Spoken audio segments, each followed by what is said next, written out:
Hello friends, मेरा नाम है सरफराज अंसारी और स्वागत है आप सभी का हमारे इस यूट्यूब चैनल पे। आप सभी यूपी ट्रिपल एस सी का फॉर्म उम्मीद है कि फिलअप कर चुके होंगे और हम यूपी ट्रिपल एस सी पेट के जो 2023 में एग्ज़ाम होने वाला है, जिसके रजिस्ट्रेशन अभी हो रहे हैं, उम्मीद है कि आप सभी कर भी दिए होंगे और उसकी पूरी कंप्लीट सिलेबस हम अपने इस चैनल पे लेकर आने वाले हैं। ठीक है, और जीएस सेक्शन मैं आपको कवर करूंगा, इस पे रीजनिंग मैथमेटिक्स भी हम लोग इस पे कवर करेंगे।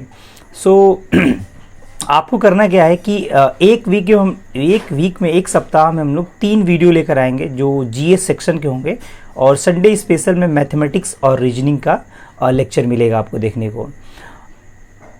एक चीज़ इंपॉर्टेंट बात ये है कि जीएस सेक्शन के जितने भी खंड है, जितने भी सेगमेंट है, उसको हम अपने इस चैनल पे कंप्लीट करेंगे। जो हमारा आज का फर्स्ट लेक्चर रहेगा इंडियन कॉन्स्टिट्यूशन में भी फंडामेंटल राइट अर्थात मूल अधिकार। सो पेन और पेपर लेकर के तैयार हो जाइए और अपने फ्रेंड सर्कल में इस वीडियो को ज़रूर शेयर करें ताकि ज़्यादा से ज़्यादा बच्चे इस लेक्चर सीरीज़ का लाभ ले सके। बहुत ही कम समय में हम लोग यूपी ट्रिपल एस सी पेट का सिलेबस कंप्लीट करेंगे। और एक चीज़ और है दोस्तों कि ये लेक्चर सीरीज सिर्फ पेट एग्ज़ाम के लिए नहीं है, आने वाले यूपी पुलिस के एग्ज़ाम या एसएससी के डिफरेंट जो एग्ज़ाम हैं उसमें ये जीएस सेक्शन आपको काम आएगा। ठीक है, सो आपसे निवेदन है कि आप हमारे इस चैनल से जुड़िए और सब्सक्राइब कीजिए और अपने दोस्तों में भी शेयर कीजिए ताकि वो भी इस लेक्चर सीरीज़ का लाभ ले सकें। इंडियन कॉन्स्टिट्यूशन का फर्स्ट लेक्चर फंडामेंटल राइट अर्थात मूल अधिकार, चलिए शुरू करते हैं। देखिए, मूल अधिकार, फंडामेंटल राइट। भारत का जब संविधान बना तो भारत के संविधान में एक प्रियम्बल सेक्शन ऐड किया गया। हालांकि भारत के संविधान के किसी अनुच्छेद में प्रस्तावना नहीं है, बट संविधान की प्रस्तावना में पहला जो शब्द है, हम भारत के लोग, we the people of India. मतलब भारत का संविधान भारत के लोगों के द्वारा बनाया जाएगा और भारत के लोगों के लिए बनाया जाएगा और भारत के लोग इसको स्वीकार भी करते हैं। यानी कॉन्स्टिट्यूशन में जो सबसे सर्वोच्च है वो है पीपुल, उस देश का लोग, यानी भारत की जनता है। ठीक है, तो बच्चों अब सवाल ये था कि संविधान सभा के सामने कि भारत की जनता के लिए क्या कुछ राइट होंगे कि नहीं होंगे, जो देश का नागरिक होगा उसे कुछ अधिकार होगा कि नहीं होगा। तो संविधान निर्माता ने फंडामेंटल राइट का कॉन्सेप्ट लाया, ठीक है, कॉन्स्टिट्यूशन ऑफ इंडिया में।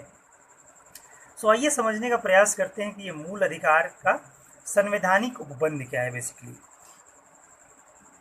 संवैधानिक उपबंध मतलब संविधान के किस भाग में, संविधान के किस आर्टिकल में फंडामेंटल राइट का जिक्र किया गया है। राइट, तो जैसा कि आपको पता होगा बच्चों कि भारत के मूल संविधान में 22 भाग थे, बट आज के टाइम में संशोधन करके, कुछ डिलीट करके 25 हो गए हैं। ठीक है, वो अलग से हम बात करेंगे कॉन्स्टिट्यूशन के इम्पॉर्टेंट पार्ट्स के बारे में। बट अगर बात करें हम लोग फंडामेंटल राइट के बारे में अर्थात मूल अधिकार के बारे में, तो बच्चों मूल अधिकार की जिक्र है भाग 3 में। भाग 3 भारत के संविधान में मूल अधिकार का उल्लेख करता है। ठीक है, जो अनुच्छेद की अगर हम बात करें तो अनुच्छेद 12 से 35 तक फंडामेंटल राइट का जिक्र करता है।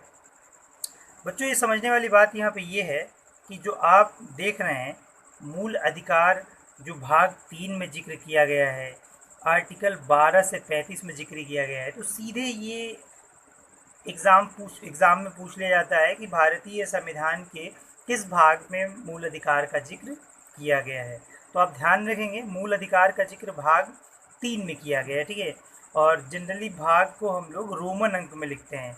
ठीक है, तो आप 3 ऐसे नहीं लिख सकते हैं। ठीक है, ये ध्यान रखिएगा, ऐसा ऑप्शन में भी आपको देखने को नहीं मिलेगा, रोमन अंक में जनरली इसको देखने को मिलता है। ठीक है, तो ये तो रहा भाग 3 में है और 12 से 35 तक। सवाल ये उठता है कि सर भारत के संविधान का मैक्सिमम हिस्सा दुनिया के दूसरे देश के संविधान से लिया गया था, तो मूल अधिकार लिया गया था अमेरिकी कॉन्स्टिट्यूशन से।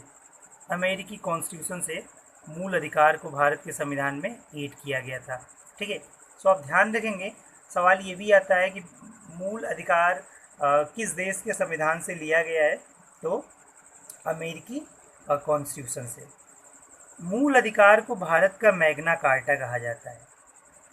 अब ये मैग्ना कार्टा का कॉन्सेप्ट बच्चों मैं आपको बता देता हूँ कि ब्रिटेन में बेसिकली क्या था कि सबसे पहले 1215 के आसपास जो मोनार्की सिस्टम था, जो राजाशाही प्रणाली थी, सो वहाँ पे क्या होता था कि राजा के विरुद्ध वहाँ के लोगों ने इस बात की मांग की कि भले आप राजा हो, आप मालिक हो, बट जो प्रजा है आपकी, जो लोग हैं इस देश के, ब्रिटेन के, क्या उनके भी कुछ अधिकार हैं कि नहीं है, कुछ राइट तो ज़रूर होंगे। सो ब्रिटेन में सबसे पहले अंग्रेज़ जो हुकूमत थी, जो बेसिकली राजाशाही प्रणाली थी, उन्होंने एक सादे दस्तावेज पे वहाँ के लोगों के अधिकार के बारे में 1215 में अधिकार की बात की। सो वहाँ पे उस दस्तावेज को मैग्ना कार्टा कहा जाता है। उसी कॉन्टेक्स्ट में इंडिया में क्या हुआ कि भारत के लोगों के बारे में अधिकार की बात किया गया, जिससे मूल अधिकार कहा जाता है। इसीलिए भारत का मैग्ना कार्टा मूल अधिकार को कहा जाता है। ठीक है, सो आप ध्यान रखेंगे ऑप्शन आएगा कि इनमें से भारत का मैग्ना कार्टा किसे कहा जाता है, मूल अधिकार, राज्य के नीति निदेशक तत्व, प्रस्तावना या मौलिक कर्तव्य। तो आपका राइट ऑप्शन होगा बच्चों मूल अधिकार। अब सवाल ये उठता है कि मूल संविधान में कितने मूल अधिकार थे। मूल संविधान में कितने मूल अधिकार थे? तो मूल संविधान में 7 मूल अधिकार का जिक्र किया गया था। टोटल कितने थे? 7 फंडामेंटल राइट। अब यहाँ समझने वाली बात यहाँ पे ये है कि अमेरिका से तो लिया गया, 7 मूल अधिकार थे। कौन कौन थे ये भी हम लोग डिस्कस करेंगे, बट क्या आज भी हमारे देश में मूल अधिकार की संख्या 7 ही है, या बढ़ी है, या घटी है? तो आपको हम बता देते हैं वर्तमान परिप्रेक्ष्य में बच्चों 6 ही मूल अधिकार है। ठीक है, यानी एक फंडामेंटल राइट डिलीट कर दिया गया है गाइस। ठीक है, सो अब हम समझने का प्रयास करेंगे कौन मूल अधिकार कॉन्स्टिट्यूशन ऑफ इंडिया से डिलीट कर दिया गया है, अर्थात हटा दिया गया है। ठीक है, चलिए बढ़ते हैं अगले स्लाइड की ओर। और अगला स्लाइड हमारा है जितने भी मूल अधिकार हैं मूल संविधान में, उन सबको हमने इसमें ले रखा है और एक एक करके बात करते हैं। ठीक है, तो देखते हैं अभी हम लोग मूल अधिकार के लिस्ट को। तो सबसे पहला जो हमारा फंडामेंटल राइट है बच्चों, वो है हमारा समानता का अधिकार, इक्वालिटी ऑफ राइट, समानता का अधिकार या समता का अधिकार। ये जिक्र किया गया है आर्टिकल 14 से आर्टिकल 18 के बीच। अब ध्यान रखेंगे आर्टिकल 14 से 18 के बीच समानता के अधिकार या समता के अधिकार का जिक्र किया गया है। ये प्रश्न सीधे एग्जाम में आ जाते हैं। ठीक है, 14 से 18 अनुच्छेद तक किस अधिकार की बात किया जाता है, तो आप याद रखेंगे और आप पेन और पेपर लेकर के मेरे साथ साथ आप नोट डाउन भी करते जाएंगे। अगर वीडियो स्पीड ज़्यादा हो तो उसको आप स्पीड स्लो करके या वीडियो को पॉज करके इसको नोट डाउन करेंगे। हालांकि लेक्चर कंप्लीट होने के बाद बच्चों हम PDF आपको अपने टेलीग्राम चैनल पे लिंक दे दूंगा डिस्क्रिप्शन में, और PDF के थ्रू भी आपको नोट्स मिलेगा। बट मैं चाहता हूँ कि अगर आपको अच्छी प्रिपरेशन करना है, टू द पॉइंट प्रिपरेशन करना है और एक भी क्वेश्चन गलत नहीं करना है पॉलिटिकल साइंस में या GS के किसी भी सेक्शन में, सो आप नोट्स बनाइए, खुद का हैंड रिटन नोट्स बनाइए, जिससे आपको ज़्यादा फ़ायदा मिलेगा। तो ये समानता का अधिकार है। अगर हम दूसरे की बात करें तो दूसरा है हमारा स्वतंत्रता का अधिकार। ठीक है, स्वतंत्रता का अधिकार। स्वतंत्रता का अधिकार बच्चों बात करता है आर्टिकल 19 से 22 तक, अनुच्छेद 19 से 22 तक स्वतंत्रता का अधिकार का जिक्र किया गया है। ठीक है, थर्ड हमारा है शोषण के विरुद्ध अधिकार। शोषण के विरुद्ध मतलब इतनी सोच समझ के फंडामेंटल राइट में चीज़ों को मेंशन किया गया है कि जो बेसिक राइट हैं वो इंसान को, वो एक सिटीज़न को मिलना चाहिए। सो अगर आपका कोई शोषण कर रहा है तो उसके विरुद्ध भी आपको कॉन्स्टिट्यूशन आपका अधिकार देता है कि वो आपको शोषण न करे। आर्टिकल 23 से 24 याद रखेंगे बच्चों, सीधे एग्जाम में सवाल बनता है कि शोषण के विरुद्ध अधिकार किस किस आर्टिकल में दिया गया है। नेक्स्ट है धार्मिक स्वतंत्रता का अधिकार, यानी भारत में अनेक धर्म के होते हुए भी, अलग अलग धर्म के होते हुए भी यूनिटी तो है इंडिया में, एकता में अगर अनेकता में अगर एकता का एग्जाम्पल देखना है तो वो इंडिया है, भारत है। तो धार्मिक स्वतंत्रता का अधिकार 25 से 28 तक है। किसी भी धर्म का व्यक्ति अपने तरीके से उसको आचरण करने का, मानने का, ये हमारा कॉन्स्टिट्यूशन फंडामेंटल राइट के अंदर मेंशन किया गया है। ठीक है। संस्कृति और शिक्षा संबंधी अधिकार, संस्कृति और शिक्षा संबंधी अधिकार का जिक्र किया गया है आपका आर्टिकल 29 से 30 तक। आर्टिकल 29 से 30 तक ये मेंशन किया गया है कि कैसी कल्चर होनी चाहिए, कैसा एजुकेशन होना चाहिए। ठीक है। और शिक्षा की क्या मायने हैं। एक फंडामेंटल राइट है आपका शिक्षा का अधिकार। ठीक है, जो 29 से 30 के बीच दिया गया है, 29 से 30 के बीच, ये आप याद रखेंगे। 6 नंबर ये इम्पॉर्टेंट है बच्चों, इसको हम लोग अलग कलर से देखेंगे। ये इम्पॉर्टेंट है बिकॉज जो संपत्ति का अधिकार 6 नंबर आपका है, ये डिलीट कर दिया गया है आज के टाइम में। इसका उल्लेख आर्टिकल 31 में किया गया था। ठीक है, आर्टिकल 31 में, आज के टाइम में आर्टिकल 31 को डिलीट कर दिया गया है। और बच्चों जानने वाली बात ये है कि संपत्ति का अधिकार क्या पूरा कॉन्स्टिट्यूशन से ही हटा दिया गया है? तो ऐसा नहीं है। संपत्ति के अधिकार को फंडामेंटल राइट से खत्म करके 44वां संविधान संशोधन 1978 में किया गया और उसे जोड़ा गया, कानूनी अधिकार बनाया गया आर्टिकल 300 क के तहत। तो ये ध्यान रखने वाली बात है, अगर कभी स्टेटमेंट में ये सवाल आ जाए कि पूरी कॉन्स्टिट्यूशन से संपत्ति के अधिकार को डिलीट कर दिया गया है, तो ऐसा नहीं है। केवल फंडामेंटल राइट, मूल अधिकार से इसे हटाया गया है और इसे एक कानूनी अधिकार का दर्जा दिया गया है अनुच्छेद 300 क, अनुच्छेद 300 क के तहत। राइट, तो आप ये बात ध्यान रखेंगे। जो सबसे लास्ट है बच्चों, थोड़ा सा मैं इसको इरेज कर ले रहा हूँ, जो सबसे लास्ट हमारा फंडामेंटल राइट है वो है आपका संवैधानिक उपचारों का अधिकार। राइट, संवैधानिक उपचारों का अधिकार। ठीक है, आर्टिकल 32 अनुच्छेद 32। इंडियन कॉन्स्टिट्यूशन के जनक कहे जाने वाले डॉक्टर भीमराव अंबेडकर साहब ये कहते हैं कि अगर कॉन्स्टिट्यूशन में जो सबसे इम्पॉर्टेंट आर्टिकल है ना, वो आपका 32 है। अब इसके पीछे का रीज़न क्या है बच्चों?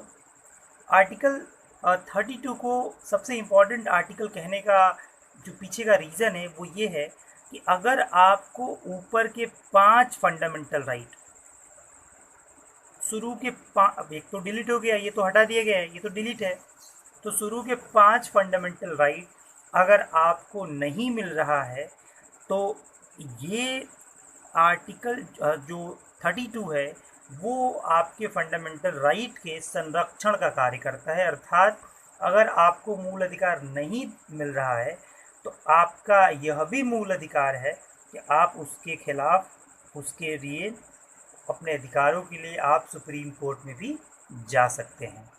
आर्टिकल 12 ये कहता है राज्य की परिभाषा, डेफिनेशन ऑफ द स्टेट। बच्चों ये राज्य, ये उत्तर प्रदेश, बिहार और पश्चिम बंगाल वाला राज्य नहीं है। राज्य का मतलब यहाँ पे ये है गवर्नमेंट से है, जो हमारे देश में शासन कर रहे हैं, बड़ा से बड़ा पद या छोटा से छोटा पद।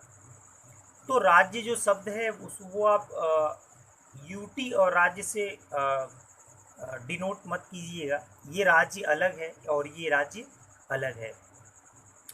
राज्य का मतलब ये है कि जो फंडामेंटल राइट भारतीय नागरिक को, भारतीय सिटीजन को मिलेगा, बेसिकली उसे कौन देगा, किसकी जिम्मेदारी है सिटीजन ऑफ इंडिया को फंडामेंटल राइट प्रोवाइड करना, यानी भारतीय नागरिकों को मूल अधिकार देने की जिम्मेदारी किसकी है?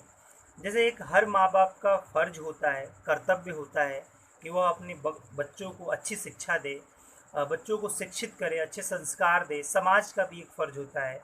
उसी प्रकार राज्य के अंतर्गत आने वाले वह सभी समूह, संगठन, सरकार भारतीय नागरिक को मूल अधिकार प्रोवाइड करने में अपना फर्ज या कर्तव्य निभाएंगे। सीधी सी बात ये है, ठीक है। सो राज्य का डेफिनेशन है आर्टिकल 12 में। बच्चों यहाँ से ही पहला सवाल आएगा कि आर्टिकल 12 किससे संबंधित है? तो राज्य से, और राज्य की परिभाषा का उल्लेख करता है। आइए समझने का प्रयास करते हैं कि राज्य में कौन कौन से टर्म आएंगे। केंद्र सरकार, government of India, central government of India राज्य का हिस्सा है। राज्य की सबसे बड़ी आप संस्था कह सकते हैं। पार्लियामेंट, संसद, संसद के दोनों सदन, यहाँ तक कि तीसरा अंग राष्ट्रपति भी।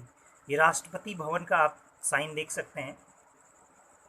तो केंद्र सरकार और पार्लियामेंट ये राज्य के अंतर्गत आते हैं, ठीक है, स्टेट के अंतर्गत आते हैं। देखिए मैं फिर से क्लियर कर देना चाहता हूँ कि आप राज्य को 28 राज्यों से मत जोड़िएगा। राज्य यहाँ अलग है, वह है जो आपको मूल अधिकार प्रोवाइड करेगा, ठीक है। वो राज्य की हम बात कर रहे हैं, स्टेट की बात कर रहे हैं, गवर्नमेंट की बात कर रहे हैं बेसिकली, ठीक है। जो राज्य सरकार है और जो राज्य विधानमंडल है ये भी राज्य के अंतर्गत आते हैं।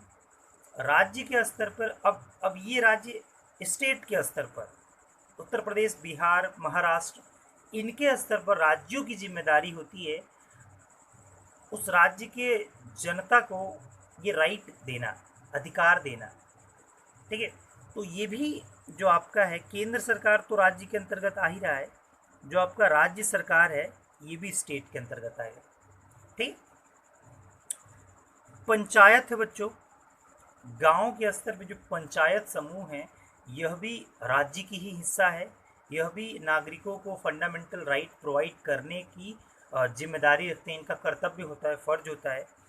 शहर में जो नगर पालिकाएँ हैं और जिले स्तर पर जो जिला बोर्ड सुधार है, राइट, ये सारी चीज़ें राज्य के अंतर्गत आती हैं और ये आपको फंडामेंटल राइट दिलाने के लिए मदद करते हैं, या कहें तो इनका कर्तव्य बनता है, ठीक है। इनके अलावा बच्चों संवैधानिक प्राधिकरण, संवैधानिक प्राधिकरण का मतलब ये होता है वह संस्था जिनका उल्लेख संविधान के किसी अनुच्छेद में हो या संविधान में हो। जैसे आपका निर्वाचन आयोग हो गया, इलेक्शन कमीशन ऑफ इंडिया हो गया, वो आपका संवैधानिक संस्था है। वित्त आयोग हो गया यानी फाइनेंस कमीशन हो गया, ये भी आपका एक संवैधानिक प्राधिकरण है। या आपका यूपीएससी हो गया, संघ लोक सेवा आयोग, जो आपका एनडीए का एग्ज़ाम कंडक्ट करता है, तो ये भी आपका एक संवैधानिक संस्था हो गया, ठीक है। गैर संवैधानिक प्राधिकरण, गैर संवैधानिक प्राधिकरण में वह समूह आएंगे जिनका उल्लेख संविधान के किसी अनुच्छेद में नहीं है, हालांकि राज्य के अंतर्गत उन्हें शामिल किया जाता है, क्योंकि जनसंख्या या लोगों के अधिकार को दिलाने में इनका भी बहुत बड़ा रोल होता है। जैसे आपका एलआईसी हो गया, LIC, life corporation of India, Bharatiya Jeevan बीमा निगम, ओएनजीसी हो गया आपका, या सेल हो गया, ये सारी चीज़ें गैर संवैधानिक प्राधिकरण हैं। संविधान के किसी अनुच्छेद में इनका उल्लेख नहीं है, बट बच्चों ये चीज़ें उल्लेख न होने के बाद भी ये राज्य के अंतर्गत इन्हें शामिल किया जाता है। सो राज्य का मतलब स्टेट है और स्टेट का मतलब जो फंडामेंटल राइट अपने देश के नागरिकों को दिलाने के लिए जिम्मेदार हैं। जो गवर्नमेंट है, गवर्नमेंट का एक जो सबसे बड़ा लेयर है वो राज्य कहलाता है, और बड़े के साथ साथ जो स्टेट के लेवल पे, जो गांव के लेवल पे, ये सारी चीज़ें पार्ट ऑफ स्टेट है, ठीक है। सो ये रहा आपका आर्टिकल 12। आप याद रखेंगे कि आर्टिकल 12 राज्य की परिभाषा से संबंधित है बच्चों, ठीक है। ये सवाल जरूर पूछा जाएगा आर्टिकल के थ्रू, ठीक है। चलिए आगे बढ़ते हैं। आर्टिकल 13, आर्टिकल 13 अनुच्छेद 13 की बात करते हैं। अनुच्छेद 13 के बारे में जिक्र करते हैं। अनुच्छेद 13 ये कहता है, पहले देख लेते हैं फिर मैं एक्सप्लेन कर रहा हूँ। मूल अधिकारों से असंगत या उनका अल्पीकरण करने वाली विधियाँ। आर्टिकल 13 विधि शब्द से संबंधित है। आप ध्यान रखेंगे विधि का उल्लेख किस अनुच्छेद में किया गया है, तो अनुच्छेद 13 में। बच्चों ये समझने का प्रयास करते हैं कि आर्टिकल 13 बेसिकली क्या कहता है। देखिए, संविधान हमारा बन के तैयार हुआ 26 नवंबर 1949 को, राइट। सारे अनुच्छेद उसी दिन लागू नहीं हुए, कुछ आर्टिकल लागू हुए थे 26 नवंबर 1949 को, जैसे नागरिकता से संबंधित, ठीक है। बट आपको इम्पॉर्टेंट चीज़ ये है कि हमारा फाइनली कॉन्स्टिट्यूशन लागू होता है 26 जनवरी 1950 को। उसी दिन से हम लोग गणतंत्र दिवस मनाते हैं, बेसिकली इसीलिए मनाते हैं, ठीक है, क्योंकि भारत उस दिन एक गणतांत्रिक देश बना। तो समझने वाली बात ये है कि जब बच्चों कॉन्स्टिट्यूशन नहीं था भारत में, संविधान नहीं था, संविधान के तहत रूल नहीं किया जा रहा था, तो उसके पहले भी कुछ रूल रेगुलेशन तो थे ना। ऐसा तो नहीं था कि उसके पहले कुछ रूल नियम कानून नहीं थे, तो बिल्कुल थे। भारत शासन अधिनियम और उससे पहले के बहुत सारे अधिनियम, रेगुलेटिंग एक्ट अंग्रेजों के द्वारा बनाए गए सब नियम थे। सो गाइज, ये आर्टिकल ये कहता है कि अगर संविधान बनने से पहले या संविधान बनने के बाद कोई ऐसा कानून हो जो मूल अधिकारों के असंगत हो। असंगत का मतलब ये है कि मूल अधिकार में कोई बात कही गई हो और वो कानून उस बात को काट रहे हों, तो वो पहले या बाद के कानून को ख़त्म कर दिया जाएगा, उजागर नहीं किया जाएगा, और मूल अधिकार पे हम लोग डटे रहेंगे, क्योंकि ये फंडामेंटल राइट है सिटीज़न ऑफ इंडिया की, भारतीय नागरिकों की। और कुछ ऐसे फंडामेंटल राइट है जो भारतीयों के साथ साथ विदेशियों को भी प्राप्त है, वो आगे हम लोग डिस्कस करेंगे। सो अभी हम लोग 13 के जो 4 सबसेक्शन है, 4 उपवर्ग है, उसको देखेंगे। न्यायपालिका को न्यायिक पुनर्विलोकन करने की शक्ति प्राप्त है। जुडिशरी जो है, अगर किसी सब्जेक्ट पे चाहे तो न्यायिक पुनर्विलोकन कर सकता है, मतलब अपने फैसले को पुनः व संज्ञान में लेकर के उस पे कोई निर्णय दे सकता है, ठीक है। ये न्यायिक पुनर्विलोकन होता है, जुडिशियल रिव्यू इसे कहते हैं, जो आर्टिकल 13 के तहत, अनुच्छेद 13 के तहत, अनुच्छेद 32 के तहत और अनुच्छेद 226 के तहत। ध्यान रखेंगे, न्यायिक पुनर्विलोकन शब्द का उल्लेख 3 आर्टिकल में किया गया है। Article 13, article 32, article 226। बच्चों ये अपने कॉपी में नोट करके इसको हाईलाइट कर दीजिए, यहाँ से सवाल जरूर बनेगा, ठीक है। सो सुप्रीम कोर्ट को ये राइट है, सुप्रीम कोर्ट को ये राइट है न्यायिक पुनर्विलोकन करने की शक्ति, जो 13, 32 और 226 में इसका उल्लेख किया गया है। तो सवाल बनेगा कि 13 अनुच्छेद में किस चीज़ के बारे में दिया गया है, तो विधि शब्द से संबंधित है, ठीक है। किससे संबंधित है? विधि शब्द से संबंधित है। चलिए आगे बढ़ते हैं। अब 13 के जो सब सेक्शन है, 4 सब क्लॉज हैं, सब आर्टिकल हैं, उनको समझने का प्रयास करते हैं। आर्टिकल 13(1) ये कहता है, आर्टिकल 13(1) ये कहता है बच्चों, ठीक है, कि संविधान लागू होने के पूर्व के असंगत कानून, मतलब संविधान बन गया और उससे पहले कुछ ऐसे कानून थे जो मूल अधिकार के असंगत हो रहे हैं। असंगत का सीधा सा मतलब ये है, मैंने अभी आपको बताया कि यदि कोई संविधान बनने से पहले कानून कोई ऐसा था जो अब मूल अधिकार का उल्लंघन कर रहा है, अर्थात मूल अधिकार को गलत ठहरा रहा है, तो वो असंगत माना जाएगा और उस कानून को, संविधान के लागू होने से पहले के कानून को पूरी तरह से क्या कर दिया जाएगा? डिलीट कर दिया जाएगा, ख़त्म कर दिया जाएगा। उसे ही कहते हैं हम लोग आच्छादन का सिद्धांत। क्या कहते हैं बच्चों? आच्छादन का सिद्धांत। तो सवाल बनेगा, आच्छादन का सिद्धांत संविधान के किस अनुच्छेद से संबंधित है? आर्टिकल 13(1) या आर्टिकल 13 आप कह सकते हैं, ठीक है। ये पॉइंट आपको समझ में आया? अगर समझ में आता रहेगा तो आप कमेंट बॉक्स में ज़रूर लिख के बताएंगे, ठीक है। और कोई डाउट हो बच्चों तो कमेंट में आप पूछे, हम लोग उसका निराकरण अगली वीडियोस में करते रहेंगे, ठीक है। 13(2) ये कहता है कि संविधान लागू होने के बाद के असंगत कानून, मतलब कॉन्स्टिट्यूशन तो बना 26 जनवरी 1950 को पूर्ण रूप से लागू हुआ, बना तो नवंबर 1949 में, 26 नवंबर। बट बच्चों, समझने वाली बात यहाँ पे ये है कि सर ये भी तो हो सकता है कि मूल अधिकार तो मूल संविधान में मेंशन है, 7 मूल अधिकार थे, एक डिलीट करके, और 6 आज के टाइम में है, वर्तमान में है। फर्स्ट वीडियो में हमने देखा था, आगे भी चर्चा करेंगे इसके बारे में। लेकिन इसके बाद भी तो कानून बनेंगे, बहुत सारे कानून आज तक बने हैं। तो साफ साफ 13(2) ये कहता है कि संविधान लागू होने के बाद के असंगत कानून, मतलब कोई ऐसा कानून जो संविधान बनने के बाद बना हो और वो मूल अधिकार के असंगत हो या मूल अधिकार का उल्लंघन करता हो, तो उसे कहा जाता है पृथकरणीय सिद्धांत। अर्थात वो कानून कुछ समय के लिए बंद हो जाएगा, अर्थात वो ज़मीन पे दिखेगा नहीं, मतलब उसका इस्तेमाल नहीं किया जाएगा, उसके तहत रूल रेगुलेशन नहीं चलाया जाएगा जब तक कि वो मूल अधिकार हटे ना कॉन्स्टिट्यूशन से, ठीक है। सीधी सी बात ये है कि यहाँ पे ये जो मूल अधिकार है अगर असंगत है उस कानून से, तो वो असंगत कानून, वो जो कानून है जो संविधान के बनने के बाद बना है, उस कानून को रख दिया जाएगा, थोड़ी देर के लिए रोक दिया जाएगा। इसलिए कि जब कभी भी कॉन्स्टिट्यूशन में जो ये असंगत मूल अधिकार हो रहा था, अगर ये हटा दिया जाए, इसको कम कर दिया जाए, तो फिर वो कानून आ सकता है। बट पहले वाले केस में क्या था 13(1) में, तो उसे वो डिलीट कर दिया जाएगा पूरी तरह से। इसे कहा जाता है पृथकरणीय सिद्धांत, पृथकरणीय का सिद्धांत, ठीक है। सो याद रखेंगे, पृथकरणीय का सिद्धांत भी अनुच्छेद 13 से जुड़ा हुआ है, अनुच्छेद 13(2) से जुड़ा हुआ है, ठीक है।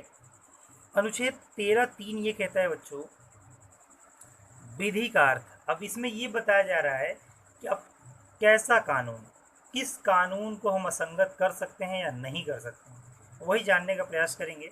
विधि का अर्थ अर्थात संसद या राज्य विधानमंडल द्वारा बनाया गया कानून। अगर संसद और राज्य विधानमंडल द्वारा बनाया गया कानून है, वो कानून इस विधि में शामिल होंगे जो अनुच्छेद 13 कहता है। कोई अध्यादेश, कोई ऑर्डिनेंस अगर जारी कर दिया जाए, ये कोई गवर्नमेंट आदेश जारी कर दे, कोई उपविधि बना दिया जाए, कोई नियम बना दिया जाए, विनियम बना दिया जाए, या कोई अधिसूचना दे दिया जाए, या पहले की रूढ़ियाँ वो प्रथाएं, वो सारी चीज़ें विधि के अंतर्गत आएंगी, ठीक है। आप ये ध्यान रखेंगे, 13(3) ये कहता है, ठीक है। मतलब विधि का अर्थ ये है कि जो संसद बना दे कानून, राज्य विधानमंडल बना दे, अध्यादेश जारी कर दिया जाए, या आदेश कोई जारी कर दे गवर्नमेंट, कोई उपविधि, कानून, विनियम, नियम वगैरह बना दिया जाए, ये सारे लॉ के अंतर्गत आएंगे, आर्टिकल 13 के अंतर्गत आएंगे, ठीक है। मतलब ऐसा नहीं हो सकता है बच्चों, इस कहने का मतलब यहाँ पे यही है कि हमारा पार्लियामेंट ऐसा नहीं कर सकता है कि कोई कानून बनाए जो मूल अधिकार के असंगत हो और वो कह दे कि ये कानून विधि के अंतर्गत नहीं है, अर्थात कोई विधि होना चाहिए जो मूल अधिकार का असंगत है। नहीं, ऐसा नहीं चलेगा। पार्लियामेंट जो बनाएगा वो कानून होगा, वो इस विधि के अंतर्गत आएगा, अगर मूल अधिकार के असंगत होगा तो उसे रोकना पड़ेगा पृथकरणीय सिद्धांत के अंतर्गत। जो सब क्लोज 4 है 13(4), वो ये कहता है, आर्टिकल 13(4), ठीक है, अनुच्छेद 13(4) क्या कहता है कि अनुच्छेद 368 के तहत संविधान संशोधन पर लागू नहीं होगा। मतलब अगर कॉन्स्टिट्यूशन का संशोधन कर दिया जाए, अमेंडमेंट कर दिया जाए कॉन्स्टिट्यूशन में किसी प्रोविज़न का, तो वो संशोधन इस विधि के अंतर्गत नहीं माना जाएगा।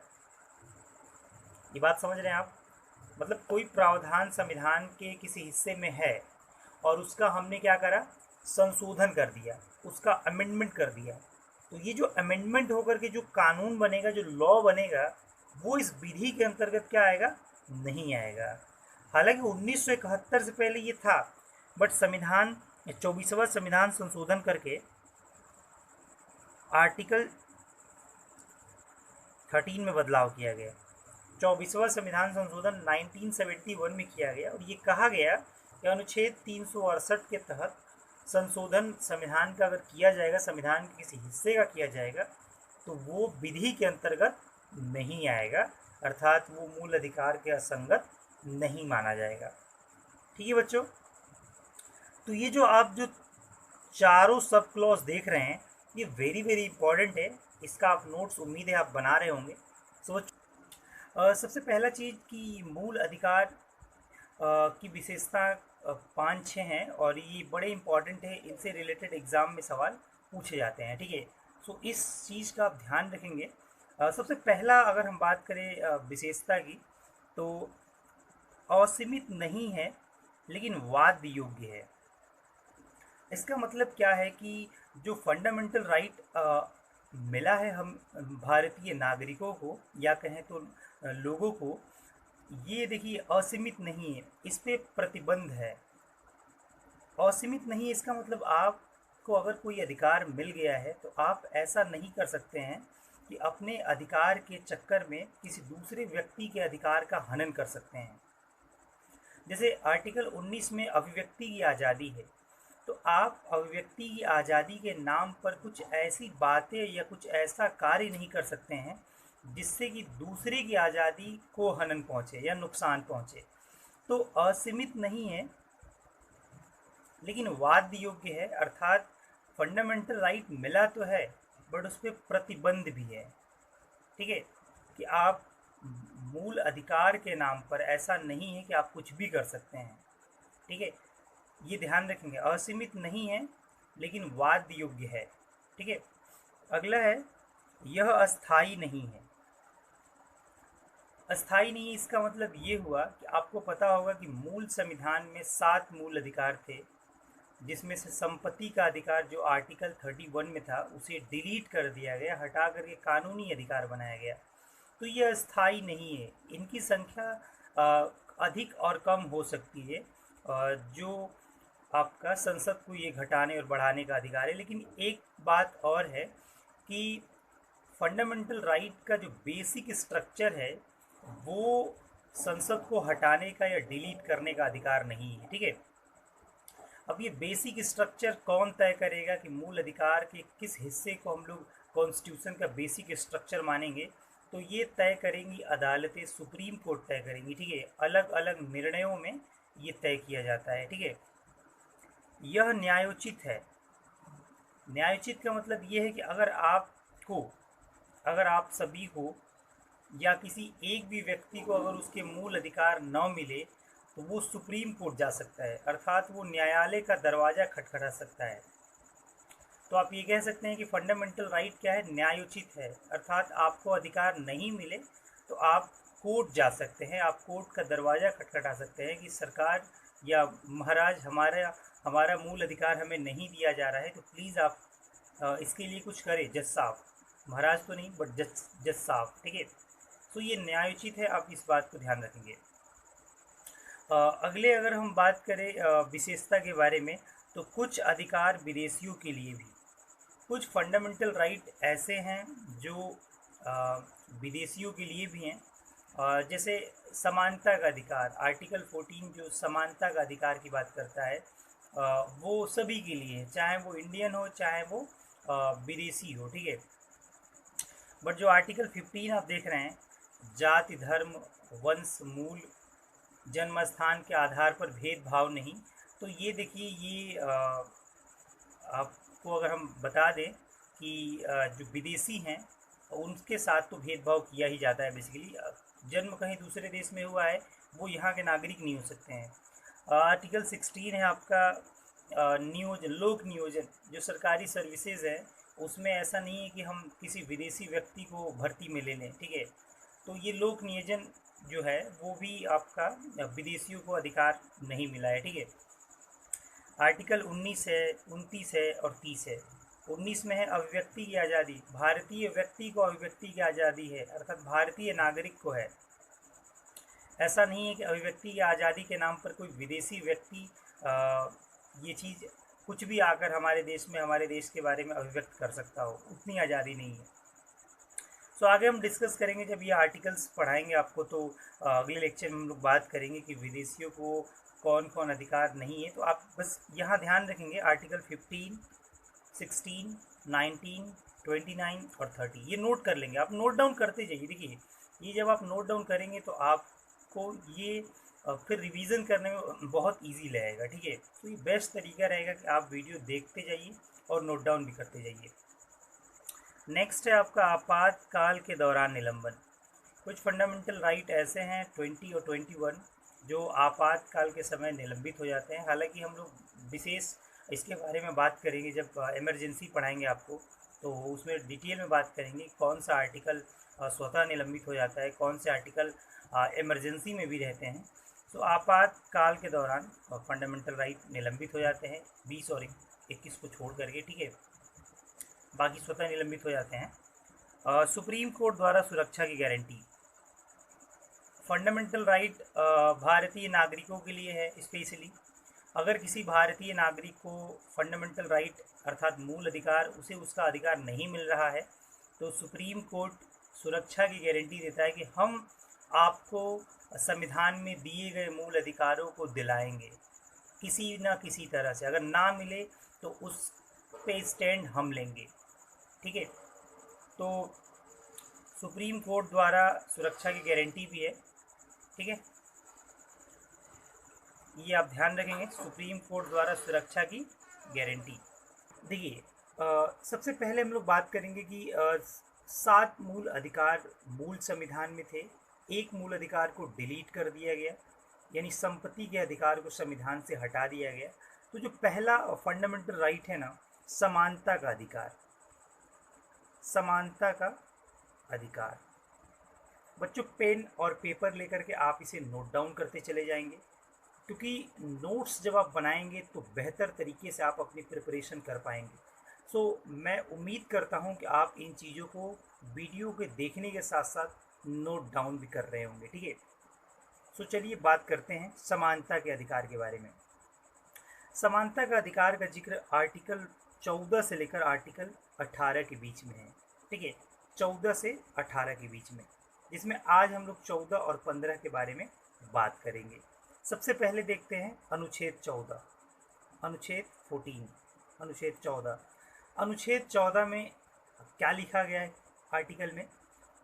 विधि के समक्ष समानता का अधिकार। मतलब विधि लॉ कानून के समक्ष सभी को एक समान अधिकार होने चाहिए, ये सबसे पहली बात। और बच्चों याद रखेंगे फंडामेंटल राइट वैसे तो आर्टिकल 12 से यानी 12 से शुरू होता है, बट अधिकारों की अगर हम बात करें तो 14 से स्टार्ट होता है, जिसमें विधि के समक्ष समानता के अधिकार का जिक्र किया गया है।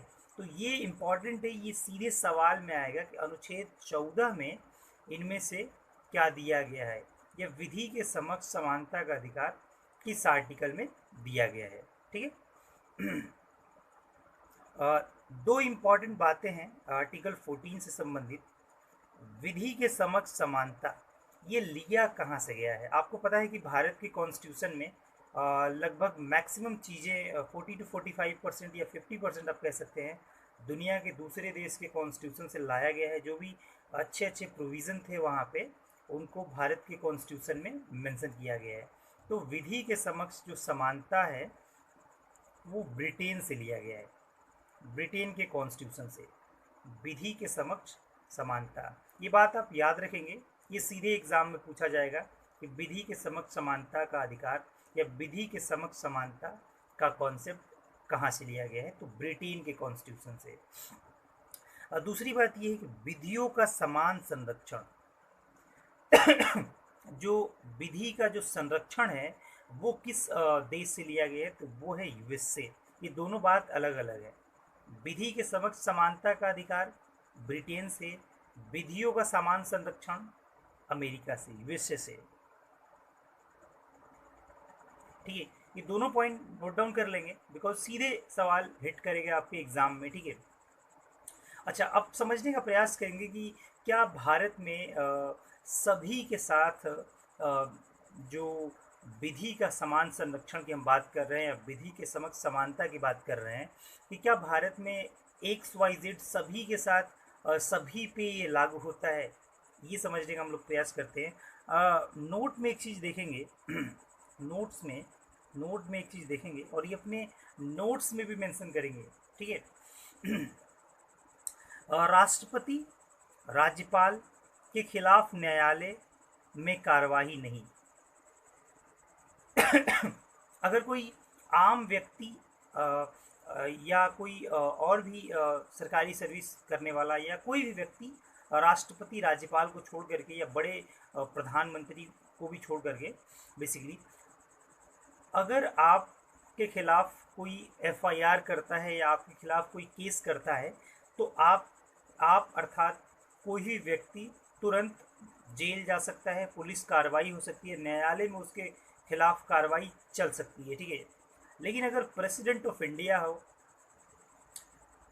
या राज्यपाल हो किसी स्टेट का, अगर वो पद पे बना हुआ है तो उसके खिलाफ आप अदालत में, भारत के किसी भी न्यायालय में उसके खिलाफ कोई कार्रवाई नहीं कर सकते हैं।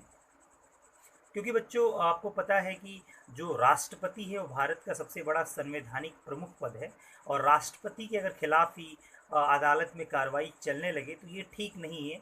हालांकि उसका भी एक उपाय है कि राष्ट्रपति या राज्यपाल अगर पद पे है तो कार्रवाई नहीं होगी, ठीक है। ये बात लिखा कहाँ गया है? ये बात लिखा गया है आर्टिकल 361 में, अनुच्छेद 361 में। लेकिन राष्ट्रपति या राज्यपाल को उसके पद से हटा करके उसके खिलाफ अदालत में कार्रवाई किया जा सकता है, मुकदमा या FIR किया जा सकता है।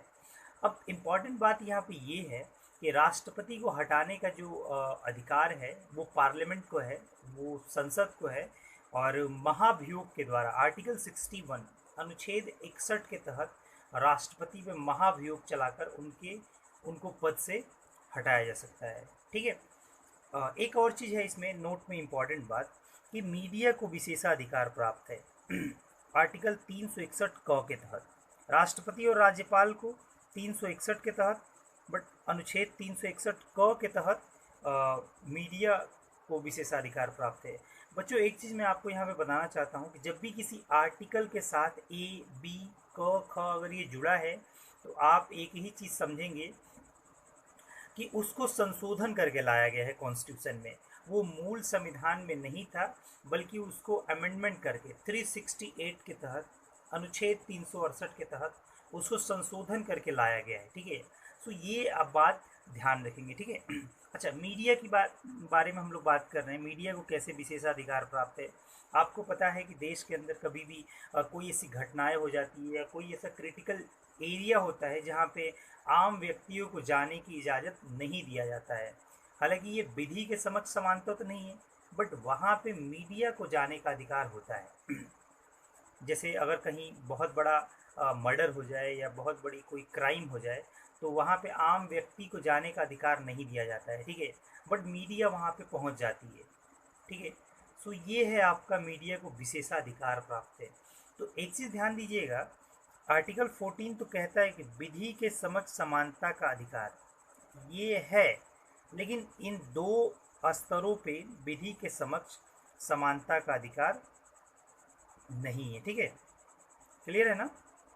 नहीं है कहने का मतलब ये ठीक बात नहीं है, ये थोड़ा सा विशेष अधिकार है राष्ट्रपति और राज्यपाल को, और एक 361 क के तहत मीडिया को। और क्यों ना हो, राष्ट्रपति देश का महामहिम है, देश का सबसे बड़ा संवैधानिक पद है, और उसे विशेषाधिकार नहीं मिलेगा तो फिर किसे मिलेगा, ठीक है। चलिए अब हम बात कर, यह रहा आपका आर्टिकल 14। इतना अगर आप कर लेते हैं तो आपका अनुच्छेद 14 से एक भी सवाल गलत नहीं होने वाला है, ठीक है। चलिए आगे बढ़ते हैं अनुच्छेद 15 के बारे में। आर्टिकल 15 क्या कहता है? अनुच्छेद 15, उम्मीद है आप सभी नोट कर रहे होंगे, इन चीज़ों को नोट करेंगे तो बेहतर रहेगा, क्योंकि नोट बनाना बहुत ज़रूरी है। एग्ज़ाम से पहले जब आप जाएंगे तो आप अपने नोट्स को प्रिपेयर करके जाएंगे। मैं टेलीग्राम चैनल का डिस्क्रिप्शन में लिंक दे दूंगा, अगर आपको हैंड रिटन नोट्स चाहिए तो उसमें मैं भेज दूंगा। आप मेरे टेलीग्राम चैनल सरफराज अंसारी के नाम से ये ज्वाइन कर सकते हैं, ठीक है। चलिए देखते हैं आर्टिकल 15 के बारे में। आर्टिकल 15 कहता है कि धर्म, मूलवंश, जाति, लिंग, जन्म स्थान के आधार पर भेदभाव का निषेध। अनुच्छेद 15 बच्चों ये कहता है कि अगर किसी के साथ हम इस आधार पे भेदभाव नहीं कर सकते हैं कि वह किस धर्म का है, वह किस वंश का है, या वह किस जाति का है, उसका लिंग क्या है, मेल है कि फीमेल है, उसका जन्म भारत के किस कोने में हुआ है या किस राज्य में हुआ है, इस आधार पे भेदभाव की मनाही है, निषेध है। गवर्नमेंट, स्टेट, कोई भी हो, कोई ऐसी पॉलिसी नहीं ला सकते हैं आप जो इसके आधार पे हो। वो तुरंत उसके फंडामेंटल राइट के विरोध में होगा, किसी व्यक्ति के मूल अधिकार का विरोध में होगा। तो धर्म के आधार पर, मूल वंश के आधार पर, जाति के आधार पर, लिंग के आधार पर, या कहें जन्म स्थान के आधार पर कोई भेदभाव नहीं किया जा सकता है। ये आप ध्यान रखेंगे, अनुच्छेद 15 में ये कहा गया है। अब इसके 5 सब क्लॉज हैं आर्टिकल 15 के, वो भी समझना बहुत ज़रूरी है। आइए एक एक करके हम लोग जानते हैं। जो आर्टिकल 15(1) है, अनुच्छेद 15(1), जैसे होता है ना कैप्टन एंड उप कैप्टन, वैसे ही अनुच्छेद 15 के 5 उप कैप्टन है, 5 सब क्लॉज है, ठीक है। 15(1) में वही बात कहा गया कि धर्म के आधार पर, मूल वंश के आधार पर, लिंग के आधार पर, जाति, जन्म स्थान के आधार पर कोई भेदभाव नहीं, विभेद नहीं, भेदभाव नहीं।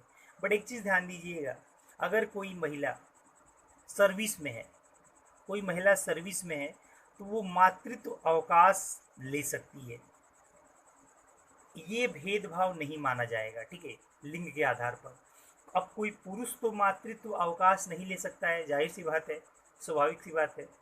तो अगर कोई महिला गर्भवती है, आप यहाँ पे इमेज में देख सकते हैं, कोई महिला अगर गर्भवती है, उसका बच्चा होने वाला है या कोई छोटा बच्चा है उसका, तो मातृत्व अवकाश वो ले सकती है।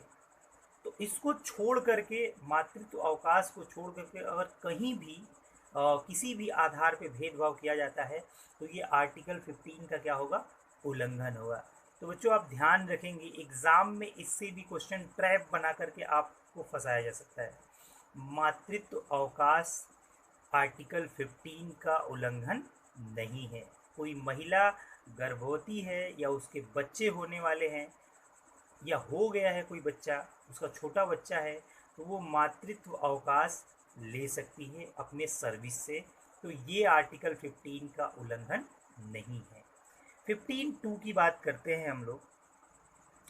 15(2) की बात करते हैं। 15(2) की अगर हम बात करें तो राज्य बोले तो राज्य का मतलब स्टेट नहीं, राज्य का मतलब गवर्नमेंट, जो शासन कर रहा है, सरकार, जो हमारे देश में सरकार शासन करता है, जो उसी को हम लोग राज्य बोलते हैं कॉन्स्टिट्यूशन की भाषा में। आप राज्य और केंद्र शासित प्रदेश नहीं समझेंगे, हमने पार्ट 1 में ही या पार्ट 2 लेक्चर में हमने ये डिस्कस किया था थोड़ा सा, ठीक है। चाहे राज्य हो बोले तो सरकार, या प्राइवेट कंपनी को आदेश, चाहे राज्य हो चाहे प्राइवेट कंपनी, ये आदेश ऐसा नहीं दे सकते हैं कि कोई दुकान या सार्वजनिक स्थान, तालाब पर कोई भेदभाव नहीं। राज्य भी भेदभाव नहीं कर सकता है या कोई प्राइवेट कंपनी भी भेदभाव नहीं कर सकती है कि इस दुकान पे इस धर्म के लोग नहीं जाएंगे या इस लिंग के लोग नहीं जाएंगे या इस स्टेट के लोग नहीं जाएंगे। चाहे वो गवर्नमेंट हो, सरकार हो, राज्य हो या कोई प्राइवेट कंपनी हो, वो भेदभाव नहीं कर सकती है, ठीक है, ये आप ध्यान रखेंगे। 15(3) क्या कहता है? 15(3) सब क्लॉज 3 कहता है महिलाओं और बच्चों के लिए विशेष प्रावधान। भाई ऐसा तो नहीं है कि समान भेदभाव की बात तो लिखा गया कि धर्म, मूल, वंश, जाति, लिंग और जन्म स्थान के आधार पर भेदभाव नहीं। बट महिलाएं हैं, जैसे कि अभी हमने ऊपर देखा मातृत्व अवकाश, तो ये भेदभाव नहीं माना जाएगा, ये आर्टिकल 15 का उल्लंघन नहीं माना जाएगा। कोई बच्चा है, जैसे कि आपने सुना होगा कि अगर कोई 18 साल से कम उम्र का बच्चा है, अगर उसने क्राइम कर दिया है तो उसको सज़ा कम मिलती है जितना कि एक वयस्क नागरिक को मिलती है। तो ये भेदभाव नहीं माना जाएगा, ये ह्यूमैनिटी है, ये मनुष्यता का परिचायक है। हमारे कॉन्स्टिट्यूशन बनाने वालों ने इसमें दिया कि अगर कोई महिला है या कोई बच्चा है तो उसके लिए कुछ विशेष प्रावधान हम बना सकते हैं। ये लिंग के आधार पर भेदभाव नहीं माना जाएगा, आप इसको ध्यान रखेंगे, ठीक है। आर्टिकल 15(4) की ओर चलते हैं बच्चों। आर्टिकल 15(4) की अगर हम बात करें, अगर 15(4) की हम बात करें तो सामाजिक व शैक्षणिक दृष्टि से पिछड़े वर्गों के लिए विशेष प्रावधान। स्टेट ये कर सकता है कि अगर सामाजिक स्तर से कोई पिछड़ा वर्ग हो, चाहे शैक्षणिक दृष्टि से कोई पिछड़ा वर्ग हो, तो उसके लिए विशेष प्रावधान कर सकता है। ये फंडामेंटल राइट 15 का उल्लंघन नहीं माना जाएगा। और ये बात एड कब किया गया? प्रथम संविधान संशोधन अधिनियम 1951 में। कॉन्स्टिट्यूशन 26 जनवरी 1950 को लागू हुआ, एक ही साल बाद पहला अमेंडमेंट किया गया और ये चीज़ जोड़ा गया आर्टिकल 15 में कि भाई ऐसा तो नहीं कि कोई पिछड़ा वर्ग है, कोई समाज में पिछड़ा तबका है और वो बहुत सामाजिक और शैक्षणिक दृष्टि से पिछड़ा है और हम भेदभाव के चक्कर में या आर्टिकल 15 के चक्कर में उनको एजुकेट नहीं कर पा रहे हैं, तो ये ठीक नहीं है। इसलिए फर्स्ट अमेंडमेंट में ये चीज़ जोड़ा गया कि कोई पिछड़ा वर्ग है शैक्षणिक दृष्टि या सामाजिक दृष्टि से, तो उसके उत्थान के लिए, उसके विकास के लिए हम विशेष प्रावधान कर सकते हैं। ये भेदभाव नहीं माना जाएगा, ठीक है। लास्ट आर्टिकल 15(5) ये है। 15(5) में देखते हैं, ये भी इम्पॉर्टेंट है। शैक्षणिक संस्थान, एजुकेशनल इंस्टीट्यूट, चाहे सरकारी हो चाहे गैर सरकारी संस्थान, पिछड़े वर्ग के लिए विशेष प्रावधान कर सकता है। ये अब ध्यान दीजिएगा। जो जैसे आपने सुना होगा कि बहुत सारे बीटेक कॉलेज या आपके पॉलिटेक्निक के कॉलेज जो एसटी एससी कास्ट के स्टूडेंट होते हैं, चाहे वो एससी कास्ट के हो या एसटी कास्ट के हो, इनको स्कॉलरशिप पे भी एडमिशन मिल जाता है जनरली। या सरकारी इंस्टीट्यूट में एसटी और एससी स्टूडेंट को कम फीस में एडमिशन दिया जाता है। तो ये यही है, आर्टिकल 15(5) के अकॉर्डिंग मिलता है, ठीक है। शैक्षणिक संस्थानों में चाहे सरकारी हो चाहे गैर सरकारी हो, उनमें पिछड़े वर्गों के लिए विशेष प्रावधान गवर्नमेंट कर सकती है। ये बात जोड़ा कब गया? क्या मूल संविधान में था ये? नहीं सर, मूल संविधान में ये नहीं था। इसे जोड़ा गया 1903 संविधान संशोधन 2005, 93वां संविधान संशोधन 2005 में। नोट कीजिएगा, एग्ज़ाम में सीधे पूछा जाएगा कि शैक्षणिक संस्थान में विशेष प्रावधान का, पिछड़े वर्ग के लिए विशेष प्रावधान का किस संविधान संशोधन के तहत संविधान में जोड़ा गया? 2005 संविधान संशोधन 93वां। कोई एजुकेशनल इंस्टीट्यूट में, ये आप देख सकते हैं यहाँ पे, किसी भी इंस्टीट्यूट में ये प्रावधान लाया जा सकता है, गवर्नमेंट ला सकती है, ठीक है, चाहे वो सरकारी हो चाहे वो गैर सरकारी हो। स्टूडेंट, ये रहा हमारा आर्टिकल 15 एंड आर्टिकल 14 इन 15। सो कैसा लगा हमारा ये video lecture? Please comment box में बताएं, और कुछ कमी हो तो प्लीज़ सुझाव दें ताकि हम अपने नेक्स्ट वीडियो में इम्प्रूव करें। अगले वीडियो में हम बात करेंगे आर्टिकल 16, 17 और 18, 16, 17, 18 अनुच्छेद के बारे में डिस्कस करेंगे। ऐसे ही छोटे छोटे वीडियो के माध्यम से हम लोग पूरी इंडियन पॉलिटी कंप्लीट करने वाले हैं बच्चों। कोई भी आप कॉम्पिटिटिव एग्ज़ाम की प्रिपरेशन कर रहे हैं, जैसे एनडीए, एयरफोर्स, नेवी और भी पुलिस का एग्ज़ाम, आर्मी का एग्ज़ाम, एसएससी जीडी आप कह सकते हैं, एसएससी के सारे एग्ज़ाम्स, उन सभी के लिए ये बहुत ज़्यादा इम्पॉर्टेंट है। आप एक बार ट्रस्ट करके वीडियो लेक्चर को कंप्लीट देखिए, ऑब्जेक्टिव क्वेश्चन लगाइए, फिर आप पाएंगे खुद में इम्प्रूव इतना कि आप मैक्सिमम से मैक्सिमम क्वेश्चन सही अटेम्प्ट करेंगे। सबसे पहले हम लोग बात करेंगे अनुच्छेद 16 के बारे में। अनुच्छेद 16 यानी आर्टिकल 16। अनुच्छेद 16 में क्या बात लिखी गई है, सबसे पहले तो आपको ये नोट करना है, ये जानना है, लोक नियोजन के विषय में अवसर की समानता। लोक नियोजन के विषय में अवसर की समानता। सामान्य शब्दों में अगर इसको समझा जाए तो सरकारी सर्विस के लिए क्या समानता होती है, क्या इक्वालिटी होती है, आर्टिकल 16 बात करता है। ठीक है, तो आइए समझते हैं। इसके सब क्लॉज 5 हैं, 5 इसके सब क्लॉज हैं। ठीक है, और एक एक को हम लोग समझते हैं। इसको मैं इरेज कर ले रहा हूँ। राइट, आर्टिकल 16 के 5 उप आर्टिकल आप कह सकते हैं, सब क्लॉज, एक एक करके हम लोग समझते हैं। 16(1) कहता है, 16(1) कहता है आपका नियोजन या नियुक्ति सभी के लिए समान अवसर। मतलब सरकारी सर्विस में जब आप किसी व्यक्ति को नियुक्त करते हैं, किसी व्यक्ति को जब आप चुनते हैं, तो उसमें किसी से भेदभाव नहीं किया जा सकता है। सभी के लिए समान अवसर, चाहे वो पुरुष हो, चाहे वो महिला हो, चाहे वो किसी जाति का हो या किसी धर्म का हो, इसमें भेदभाव नहीं होना चाहिए। ठीक है, और ये जिम्मेदारी किसकी है, स्टेट की है। और जब भी मैं स्टेट कहूँ तो बच्चों आप स्टेट गवर्नमेंट मत समझिएगा, राज्य मत समझिएगा, बल्कि स्टेट का मतलब कॉन्स्टिट्यूशन के अकॉर्डिंग सरकार होता है, जो गवर्न करता है सरकार प्रेजेंट टाइम में, उसे हम स्टेट कहते हैं। चाहे उससे जुड़ी छोटी संस्थाएं हो, चाहे बड़ी से बड़ी संस्थाएं हो, स्टेट के अंतर्गत आती हैं। ठीक है, ठीक है। तो 16(1) क्या कहता है, 16(1) में क्या कहा गया है कि नियोजन या नियुक्ति, सरकारी सर्विस में कोई भी व्यक्तियों को आप जब नियुक्ति करेंगे तो सभी के लिए समान अवसर उपलब्ध करेंगे, किसी से भेदभाव नहीं किया जाएगा। ये 16(1) बात करता है। ठीक है, 16(2) की अगर हम बात करें, 16(2) की बात करें तो धर्म, मूल वंश, जाति, लिंग, जन्म स्थान या निवास के आधार पर नियोजन में विभेद नहीं। यहाँ कायदे से कॉमा होना चाहिए। ठीक है, सभी के बीच में कॉमा होना चाहिए। ठीक है, तो आप समझ लेंगे, चाहे धर्म के आधार पर,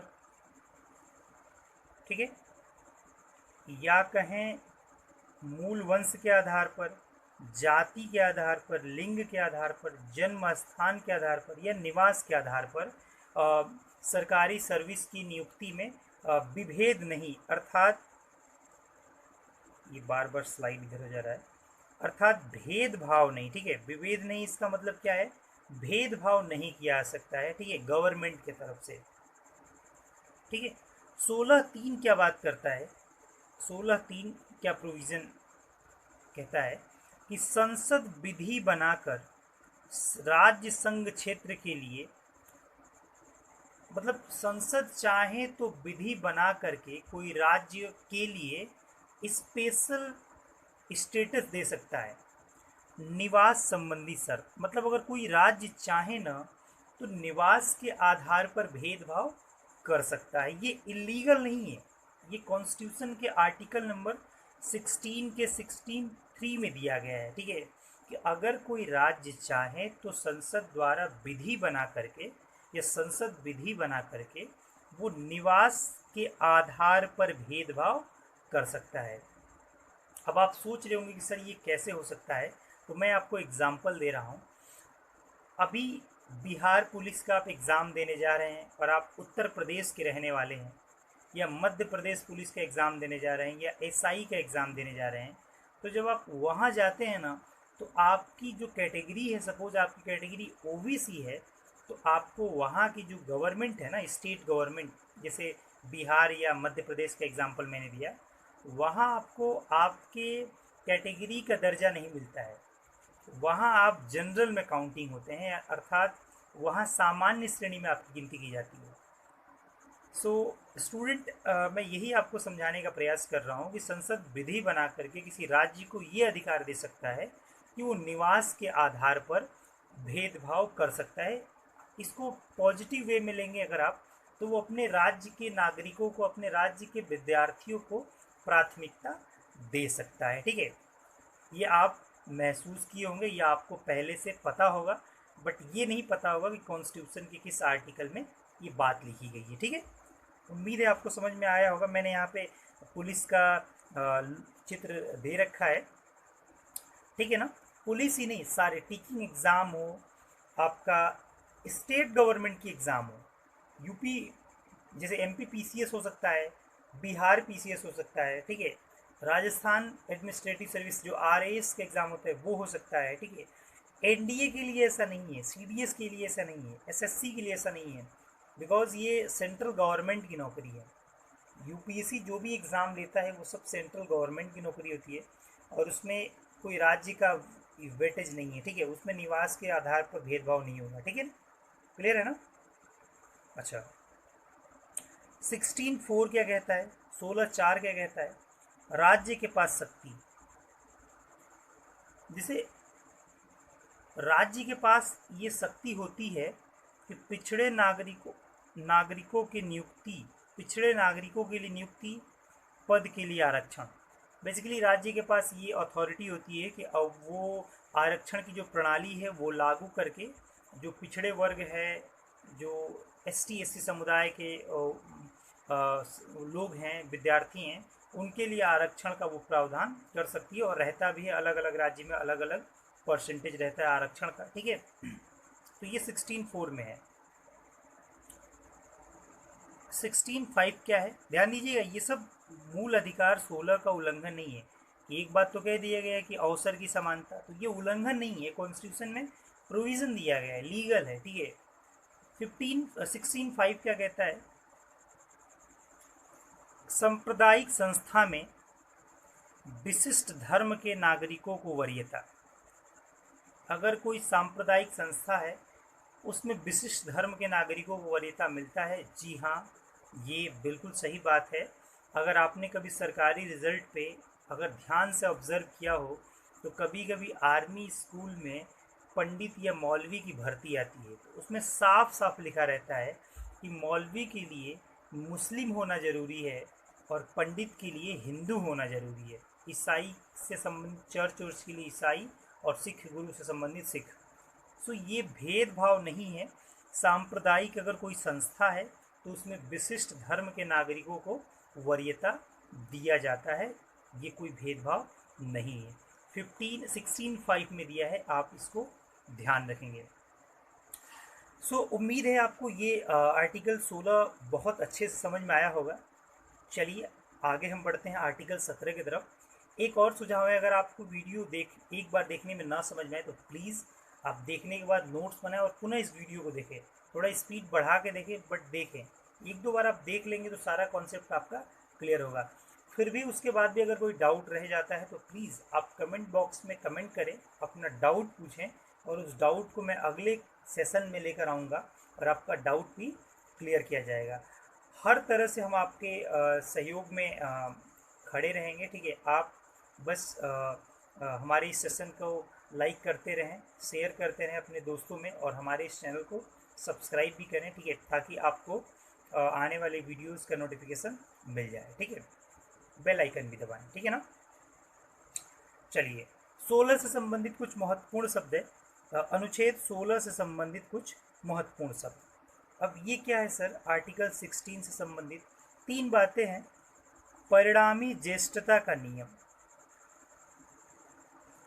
देखिए, ये सिंपल सी बात ये है कि अगर आप जॉब में हैं और उम्र में बड़े हैं तो आपको ज़्यादा पहले प्रमोशन होगा। ठीक है, मतलब ज्येष्ठता के आधार पर। ज्येष्ठ मतलब क्या होता है, बड़ा। उम्र में अगर कोई बड़ा व्यक्ति है तो उसका पदोन्नति अर्थात प्रमोशन पहले होगा। ठीक है ना, ये रूल है, आर्टिकल 16 में ये मेंशन है। ठीक है, क्रीमी लेयर, इसको हिंदी में बोलते हैं मलाईदार परत।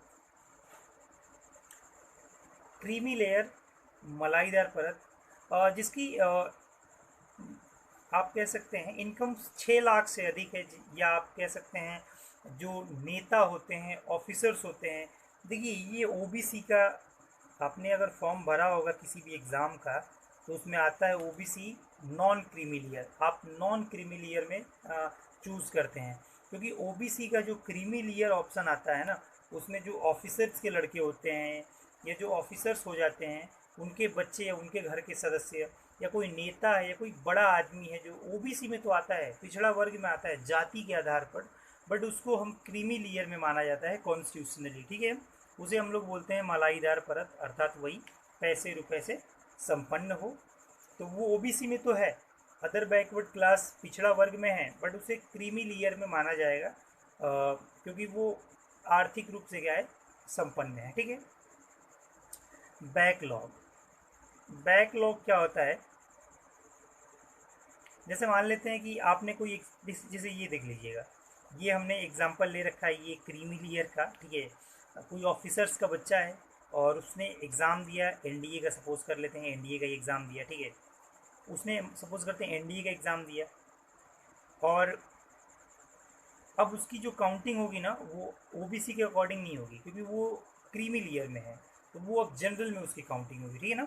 उसको कोई आरक्षण नहीं मिलेगा लगभग में, ठीक है। सो आप ध्यान रखेंगे, इसीलिए इसको मलाईदार परत कहा जाता है, ठीक है। यहाँ आप देख सकते हैं अखिलेश यादव और मुलायम सिंह यादव का मैंने पिक्चर लिया है, ठीक है। तो ये जो हैं अखिलेश यादव, ये मुलायम सिंह यादव, चूँकि इनके पिताजी नेता रह चुके हैं, अब तो इनका देहांत हो गया है, और ये भी भूतपूर्व सीएम रह चुके हैं यूपी के।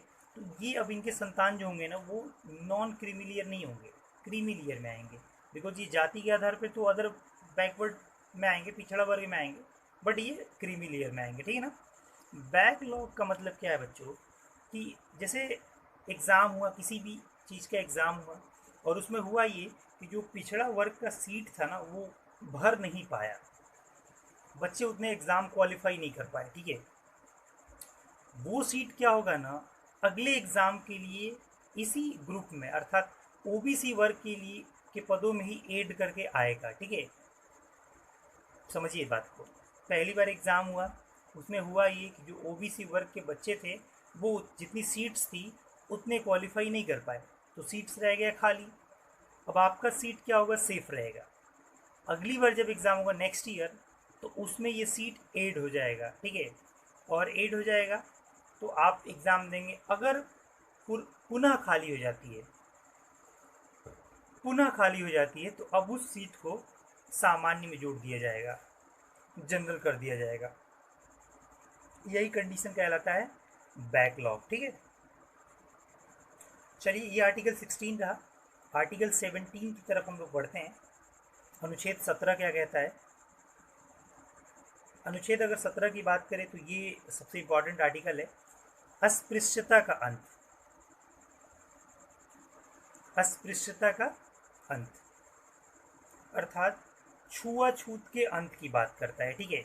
छुआछूत के अंत की बात करता है, कि मतलब ये बहुत बड़ी बढ़िया चीज़ है कि देश में हमारे आज से जब कॉन्स्टिट्यूशन नहीं था, तो बड़ा देश में छुआछूत हुआ करता था, जो एक समाज का सबसे बड़ा ये दुर्भाग्यपूर्ण बात था कि इंसान होकर के इंसान से लोग छुआछूत की भावना रखते थे, ठीक है। और एक दलित समाज के लोगों को पानी पीने का अधिकार नहीं दिया जाता था किसी कुएं या किसी हैंडपंप से, स्कूल में पढ़ने का अधिकार नहीं था, ठीक है। इसीलिए अंबेडकर साहब ने कॉन्स्टिट्यूशन का ऐसा स्ट्रक्चर दिया जिसमें सभी को अधिकार हो, एजुकेशन का, सभी को रहने और जीने का अधिकार हो, ठीक है। और उन्हीं की देन है कि आप आज ये कॉन्स्टिट्यूशन का ये फंडामेंटल राइट का आर्टिकल नंबर 17 आप पढ़ रहे हैं, ठीक है। सो अस्पृश्यता का अंत आर्टिकल 17 में बात करता है। अनुच्छेद 35 के अनुसार संसद के पास शक्ति होती है, ठीक है, कि अस्पृश्यता के आचरण के लिए दंड की विधि का निर्माण करे। मतलब अगर कॉन्स्टिट्यूशन बनने के बाद इस समय भी अगर छुआछूत कोई कर रहा है, छुआछूत की भावना अपने मन में रख रहा है, या किसी व्यक्ति के साथ छुआछूत वो कर रहा है, तो संसद चाहे अनुच्छेद 35 के अनुसार संसद के पास ये पावर है कि वो विधि बना करके उसके प्रति दंड के लिए कानून बना सके, ऐसी दंड की विधि बना सके जिससे कि ये छुआछूत कम हो सके। वैसे ये फंडामेंटल राइट है कि आप किसी के साथ छुआछूत नहीं कर सकते हैं। समाज में आज भी कुछ ऐसे घृण मानसिकता वाले लोग हैं जो, उनकी संख्या बहुत कम है, ठीक है, जो ये छुआछूत आज भी करते हैं। बट समाज में उससे ज़्यादा अच्छे लोग हैं जो इस चीज़ को अब नहीं मानते हैं, क्योंकि पढ़े लिखे, जहाँ पे पढ़ा लिखा समाज रहेगा वहाँ पे ये चीज़ नहीं होगा। बट रूढ़िवादी विचारधारा के लोग आज भी है, कुछ परसेंटेज जो इसको मानते हैं, उनका भला तो कभी होगा नहीं, ठीक है। चलिए आगे बढ़ते हैं।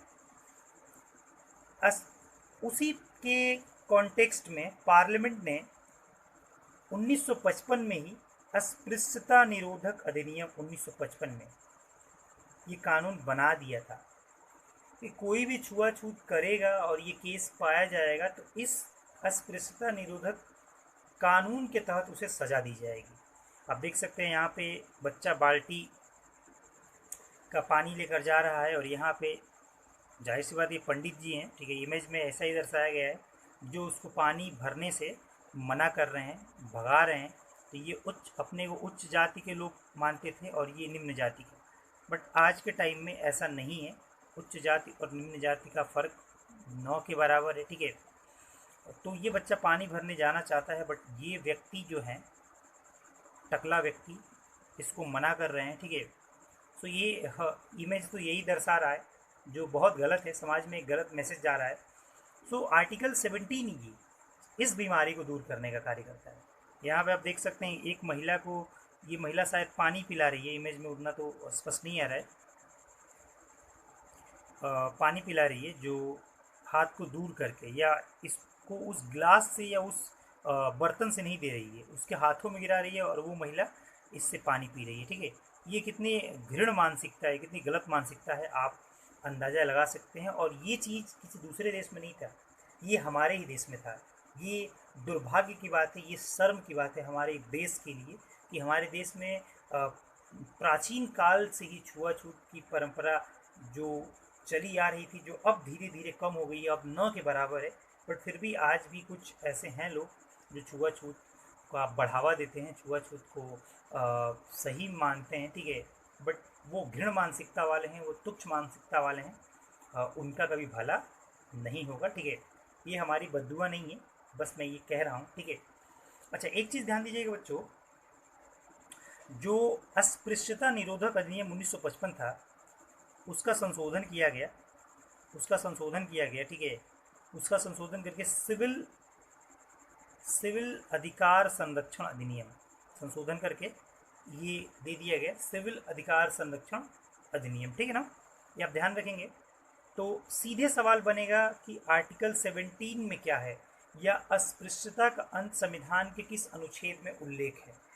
देखिए, हम तो आपको कोशिश कर रहे हैं कि पूरा डिटेल में कॉन्स्टिट्यूशन समझाएं, जिससे कि आपकी समझ शक्ति इतनी डेवलप हो कि आप अच्छे से अच्छे एग्ज़ाम में, आप जब एग्ज़ाम दें तो आपको बड़े से बड़े क्वेश्चन को ईजिली आप डील कर पाएँ, ठीक है। वन लाइनर पॉलिटी पढ़ने में कोई फ़ायदा बहुत है नहीं, जब आप डिटेल समझेंगे तो आपको रटने की ज़रूरत नहीं पड़ेगी, चीज़ें स्पष्ट होती जाएंगी, ठीक है। तो ये रहा हमारा आर्टिकल 17। अब हम बात करेंगे आर्टिकल 18 के बारे में, यानी 18 के बारे में, ठीक है। अनुच्छेद 18, ये बड़ा इम्पॉर्टेंट है। अनुच्छेद 18, ठीक। अनुच्छेद 18 की अगर हम बात करें तो ये बात करता है उपाधियों का अंत।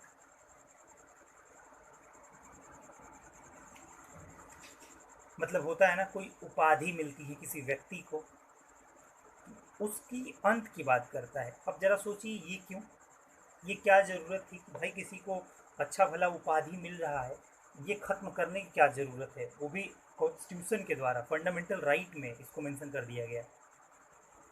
प्रॉब्लम थी, कॉन्स्टिट्यूशन कहता है कि हमारे नज़र में सब व्यक्ति समान हैं। तो ऐसा नहीं है कि अब कोई महाराज या मुग़ल शासक या लॉर्ड ऐसे करके नाम की उपाधि किसी व्यक्ति को मिले, शहंशाह, बादशाह, ठीक है ना, ये नहीं चाहते थे। कॉन्स्टिट्यूशन में समानता की बात किया जाता है, इसीलिए उपाधियों का अंत, आर्टिकल 18 कहता है, ठीक है। इसके सब क्लॉज 3 हैं और बेसिकली 3 ही सब क्लॉज हैं, 4 है बेसिकली, ठीक है। आइए एक एक करके हम लोग बात करते हैं। 18(1) कहता है आपका कि सेना या विद्या संबंधी सम्मान के अलावा नहीं, मतलब रियायत है यहाँ पे कि अगर सेना संबंधी कोई सम्मान या उपाधि मिला है तो चलेगा। जैसे नाम के आगे जनरल लगता है ना, ब्रिगेडियर लगता है, एडमिरल लगता है, तो ये गलत नहीं है, ये ठीक है। सेना के द्वारा कोई उपाधि मिली है या विद्या संबंधी, जैसा कि ये इमेज हमारा देख सकते हैं कि ये कोई पगड़ी, अब देख सकते हैं यहाँ पे, ये कोई उपाधि नहीं है, बट जब आप किसी भी यूनिवर्सिटी में टॉप 10 में आएंगे तो यूनिवर्सिटी आपको क्या करती है, सम्मानित करती है। तो हमारा जो बलिया ज़िला में JNCU यूनिवर्सिटी है, जननायक चंद्रशेखर यूनिवर्सिटी बलिया, उसके दीक्षांत समारोह में हम लोगों को निमंत्रण दिया गया था और उसमें ये वहाँ का ड्रेस कोड था, पीली टोपी, गमछा पीला और ड्रेस वाइट, ठीक है। तो ये कोई उपाधि नहीं है, विद्या संबंधी उपाधि भी नहीं है, बट मैंने समझाने के लिए ये इमेज लिया था, आपका फोकस हो इस इमेज पे और चीज़ें स्पष्ट हो, ठीक है ना। तो सेना संबंधी और विद्या संबंधी सम्मान रहेगा और इसके अलावा जो कोई और उपाधि होगा वो गलत माना जाएगा, उसे नहीं लेने दिया जाएगा, ठीक है। 18(2) की अगर हम बात करें तो 18(2) कहता है विदेशी राज्य से उपाधि नहीं, मतलब आप विदेशों से उपाधि नहीं ले सकते हैं, क्योंकि विदेशों से जब आप उपाधि लेंगे तो आप कभी अपने देश की खुफिया बातें भी उन्हें बता सकते हैं। कुल मिला के लॉजिक यही है, ठीक है, कि आप क्यों लेंगे भाई विदेशों से। अच्छा, 18(3) देखते हैं। किसी पद पर आसीन कोई व्यक्ति विदेशी उपाधि धारण कर सकता है, ये विदेशी नागरिकों के लिए, मतलब किसी पद पर कोई विदेशी व्यक्ति है वो उपाधि धारण कर सकता है, ठीक है, लेकिन उसके लिए राष्ट्रपति की सहमति चाहिए। ये भी जो उपाधि आप लेंगे वो राष्ट्रपति के सहमति के बिना नहीं लेंगे, ठीक है ना, ये आप ध्यान रखेंगे। तो ये रहा हमारा सब क्लॉज 3, ठीक है। सब क्लॉज अगर 4 की बात करें, ये इंपॉर्टेंट है, याद रखेंगे। भारतीय नागरिक हो चाहे विदेशी नागरिक हो, कोई भी पद धारण करते हुए विदेशी उपाधि, उपहार या भेंट, उपहार कहिए या भेंट कहिए, वो ग्रहण कर सकता है, लेकिन इसके पीछे एक ही शर्त है भैया, भारत के महामहिम आर्टिकल 50 में उल्लेख पद महामहिम राष्ट्रपति जी से आपको क्या करना पड़ेगा भाई, सहमति लेना पड़ेगा, चाहे वो भारतीय नागरिक हो चाहे वो विदेशी नागरिक हो। लेकिन बात है विदेशी उपाधि की, आपको गवर्नमेंट ऑफ इंडिया तो नहीं कहेंगे हम, प्रेसिडेंट ऑफ इंडिया, भारत के राष्ट्रपति से सहमति लेना पड़ेगा कि सर क्या मैं ये विदेश से ये मुझे उपाधि मिल रही है, क्या मैं ले सकता हूँ। राष्ट्रपति ने कहा कि या आप ले सकते हैं, तो आप हंसते खेलते ले लेंगे। बट अगर राष्ट्रपति ने कह दिया कि नहीं आप नहीं ले सकते हैं, तो फिर नहीं मिलेगा आपको, सीधी सी बात है, ठीक है। नोट में एक इम्पॉर्टेंट बात मैं आपको बता रहा हूँ, 1954 में 3 पुरस्कार बैक टू बैक आए, पद्म भूषण, पद्म विभूषण, पद्मश्री, देख सकते हैं, पद्म विभूषण, पद्म भूषण, पद्मश्री। क्या ये भी उपाधि है? क्या ये भी आर्टिकल 18 के अंतर्गत आएगा? क्या ये भी हम नहीं ले सकते हैं? ऐसा नहीं, घबराना नहीं है, ये मिलता भी है, बहुत लोग मिल लिए हैं। आप भी अगर पढ़ लिख करके अच्छा काम करेंगे तो डेफिनेटली आपको भी मिलेगा। वैसे मुझे भी नहीं मिला है अभी, ठीक है, तो मैं भी कुछ ऐसा काम करूं जिससे मुझे भी मिले। हालांकि सुप्रीम कोर्ट कहता है, ये चीज़ समझ लेते हैं हम लोग, सुप्रीम कोर्ट के अनुसार यह उपाधि नहीं बल्कि पुरस्कार है। भाई ये उपाधि नहीं है, ये प्राइज़ है, पुरस्कार है। किसने कहा? सुप्रीम कोर्ट ने। हर चीज़ तो कॉन्स्टिट्यूशन में लिखी नहीं होगी, क्योंकि कॉन्स्टिट्यूशन बना आपका 1950 में, 1950 में लागू हुआ, और ये तो पुरस्कार है 1954 में। तो कुछ सुप्रीम कोर्ट का भी जो सुनवाई होती है, जो वाद होता है, वो इम्पॉर्टेंट होता है। सो सुप्रीम कोर्ट के अनुसार ये उपाधि नहीं माना जाएगा, इसे हम लोग पुरस्कार मानेंगे। तो आप हंसते खेलते इस उपाधि को ग्रहण कर सकते हैं। सो गाइस, ये रहा हमारा आर्टिकल 16, 17 और 18। कैसा लगा आप ज़रूर कमेंट बॉक्स में बताएंगे हमें, ठीक है। जो भी कमी हो प्लीज़ हमें सजेस्ट करें, जिससे कि हम और बेहतर तरीके से आपको वीडियो प्रोवाइड कर सकें। ये लेक्चर सीरीज़ जीएस फाउंडेशन है। आप एनडीए एग्ज़ाम दे रहे हैं, सीडीएस दे रहे हैं, या आप एसएससी का कोई एग्ज़ाम दे रहे हैं, स्टेट पुलिस का एग्ज़ाम दे रहे हैं, रेलवे का एग्ज़ाम दे रहे हैं, सारे एग्ज़ाम के लिए ये इंपॉर्टेंट सीरीज़ है। डिटेल में हम बात कर रहे हैं, थोड़ा समय लगेगा बट डिटेल में हम लोग समझने का प्रयास कर रहे हैं। जैसे ही चैप्टर ख़त्म होगा बच्चों, हम लोग ऑब्जेक्टिव क्वेश्चन सीरीज़ लेकर आएंगे, जिसमें आप ये पाएंगे कि मैक्सिमम से मैक्सिमम ऑब्जेक्टिव क्वेश्चन आप इजीली सॉल्व कर ले रहे हैं।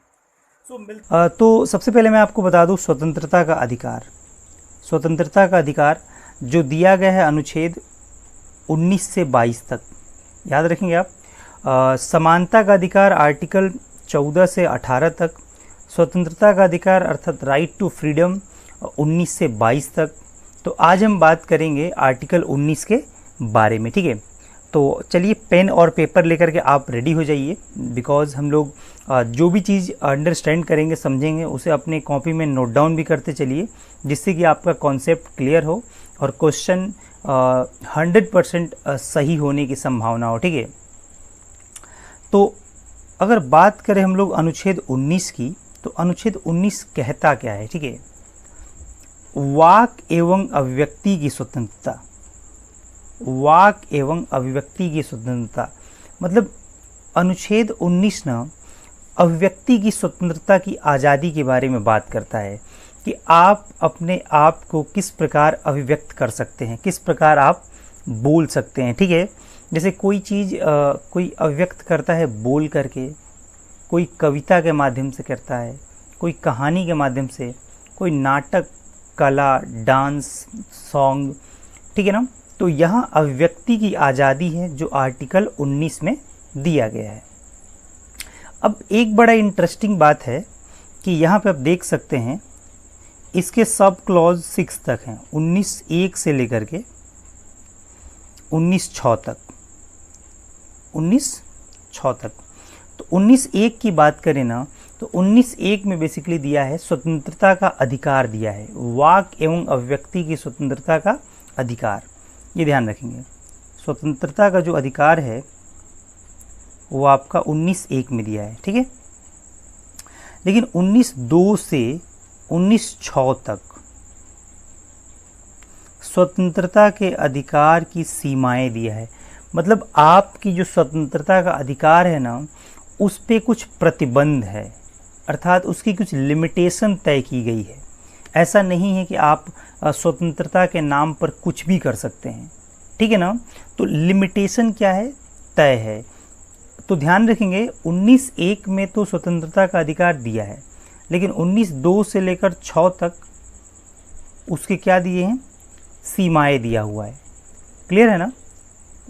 बेसिकली एक आपको जैसे एक होता है ना, हर एक चीज़ की क्या होती है, एक सीमा होती है कि आप इस सीमा से ज़्यादा नहीं जा सकते हैं। तो फंडामेंटल राइट में भी आर्टिकल 19 की कुछ सीमाएं हैं कि आप कितना अभिव्यक्ति की आज़ादी के नाम पर स्वतंत्र हैं। और सीधी सी बात यह है कि ये सीमाएं बहुत ज़रूरी है आर्टिकल में, आर्टिकल 19 के कॉन्टेक्स्ट में, क्योंकि अगर आपको अभिव्यक्ति की आज़ादी है, आपको बोलने की आज़ादी है, तो ऐसा तो नहीं कि आप इस आधार पे कुछ ऐसा बोल जाएं या कुछ ऐसा अभिव्यक्ति कर जाएं जिससे कि दूसरे व्यक्ति के फंडामेंटल राइट का हनन हो। फिर ये तो गलत हो जाएगा, क्योंकि उसे भी तो कुछ अधिकार है।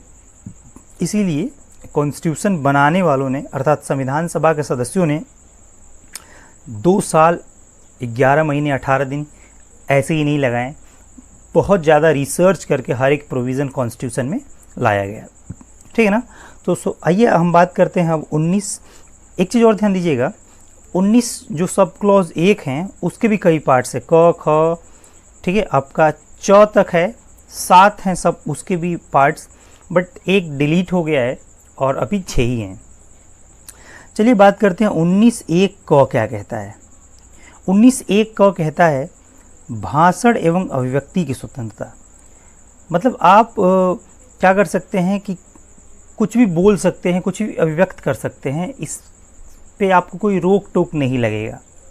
जैसे आप देख सकते हैं प्रेस की स्वतंत्रता है, वो भाषण और अभिव्यक्ति की स्वतंत्रता के अंतर्गत ही प्रेस की स्वतंत्रता आता है। ठीक है, सूचना का अधिकार, किसी भी सूचना को भारतीय नागरिक को जानने का अधिकार है। गवर्नमेंट का कोई डाटा आता है तो वो चीज़ आपको जानने का अधिकार है कि हाँ इससे रिलेटेड क्या सूचना है, क्या स्ट्रक्चर है। ठीक है ना। फ्रीडम ऑफ स्पीच, स्वतंत्र रूप से बोलने का अधिकार है। एक अच्छा लोकतंत्र वही माना जाता है जहाँ पे बोलने की आज़ादी हो, हर एक व्यक्ति को अपनी बात रखने की आज़ादी हो, वो एक सबसे बेस्ट डेमोक्रेसी होता है। ठीक है, जैसे अगर हम बात करें नॉर्थ कोरिया की, तो नॉर्थ कोरिया के बारे में आपने सुना होगा कि वहाँ पे जो किम जोंग का शासन है, वो वहाँ पे इतनी अभिव्यक्ति की आज़ादी नहीं है, आप कोई चीज़ उसके विरुद्ध नहीं कर सकते हैं। ठीक है ना। सो ये 19(1) क है, आप इसको ध्यान रखेंगे। 19(1) ख की बात करें हम लोग, 19(1) ख कहता है शांतिपूर्ण व हथियार रहित सम्मेलन करने का अधिकार। मतलब आप कोई भी सम्मेलन कर सकते हैं, कोई भी संगठन बना सकते हैं, कोई भी समूह बना सकते हैं, लेकिन वो शांतिपूर्ण होना चाहिए और हथियार रहित होना चाहिए। अर्थात हथियार उसमें लेकर के आप कोई मीटिंग या सम्मेलन नहीं कर सकते हैं। मतलब आपको सम्मेलन करने का तो अधिकार है,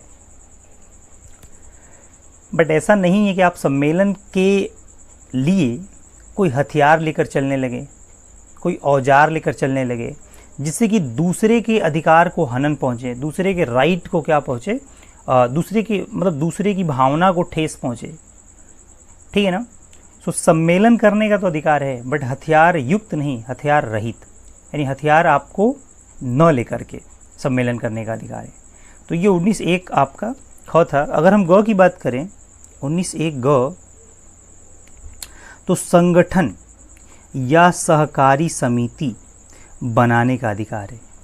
आप कोई संगठन बना सकते हैं, कोई सहकारी समिति बना सकते हैं, जिससे कि समाज कल्याण हो सके, जिससे कि आप इंडिविजुअल लेवल पे भी कल्याण हो सके।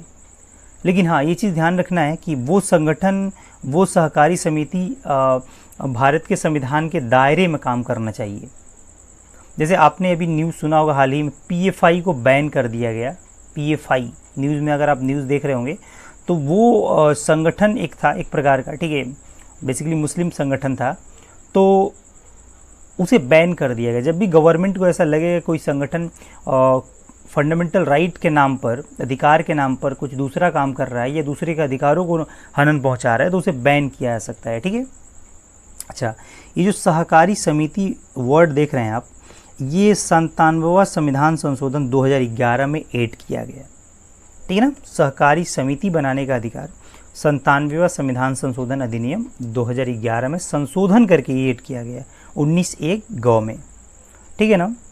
अगर हम घ की बात करें, 19(1) घ की बात करें, तो भारतीय राज्य क्षेत्र में आबाद संचरण का अधिकार। भैया भारत में कहीं भी आपको घूमने का अधिकार है, कोई रोक टोक नहीं, बिंदास आप भारत के किसी राज्य के किसी यूटी में या किसी राज्य में आप भारत के किसी कोने में आप जा कर के आबाद रूप से घूम सकते हैं, इसमें कोई रोक टोक नहीं है। ठीक है। बट आगे हम लोग निर्बंधन का आधार पढ़ेंगे, आपको आपके इस अधिकार पे रोक भी लगा सकती है गवर्नमेंट। ठीक है। 19(1) अंग की अगर हम बात करें, तो किसी भी भाग में निवास करने का अधिकार है। मतलब जब आर्टिकल 370 हटा नहीं था जम्मू कश्मीर से, तब तो जम्मू कश्मीर को छोड़ करके आप भारत के किसी भी स्टेट या यूटी में जाकर रह सकते थे, बट आज के टाइम में जम्मू कश्मीर में भी आप, ठीक है, भारत के किसी भाग में आपको निवास करने का अधिकार है। ऐसा नहीं है कि आप उत्तर प्रदेश के हैं तो आप महाराष्ट्र में जाकर निवास नहीं कर सकते हैं, आप तमिलनाडु में जाकर निवास नहीं कर सकते हैं, या असम में नहीं जाकर निवास कर सकते हैं। आप भारत के किसी भी कोने में इस आर्टिकल ये आपको राइट देता है। 19(1) अंग। अगर 19(1)(6) की बात करें तो व्यवसाय या व्यापार करने का अधिकार।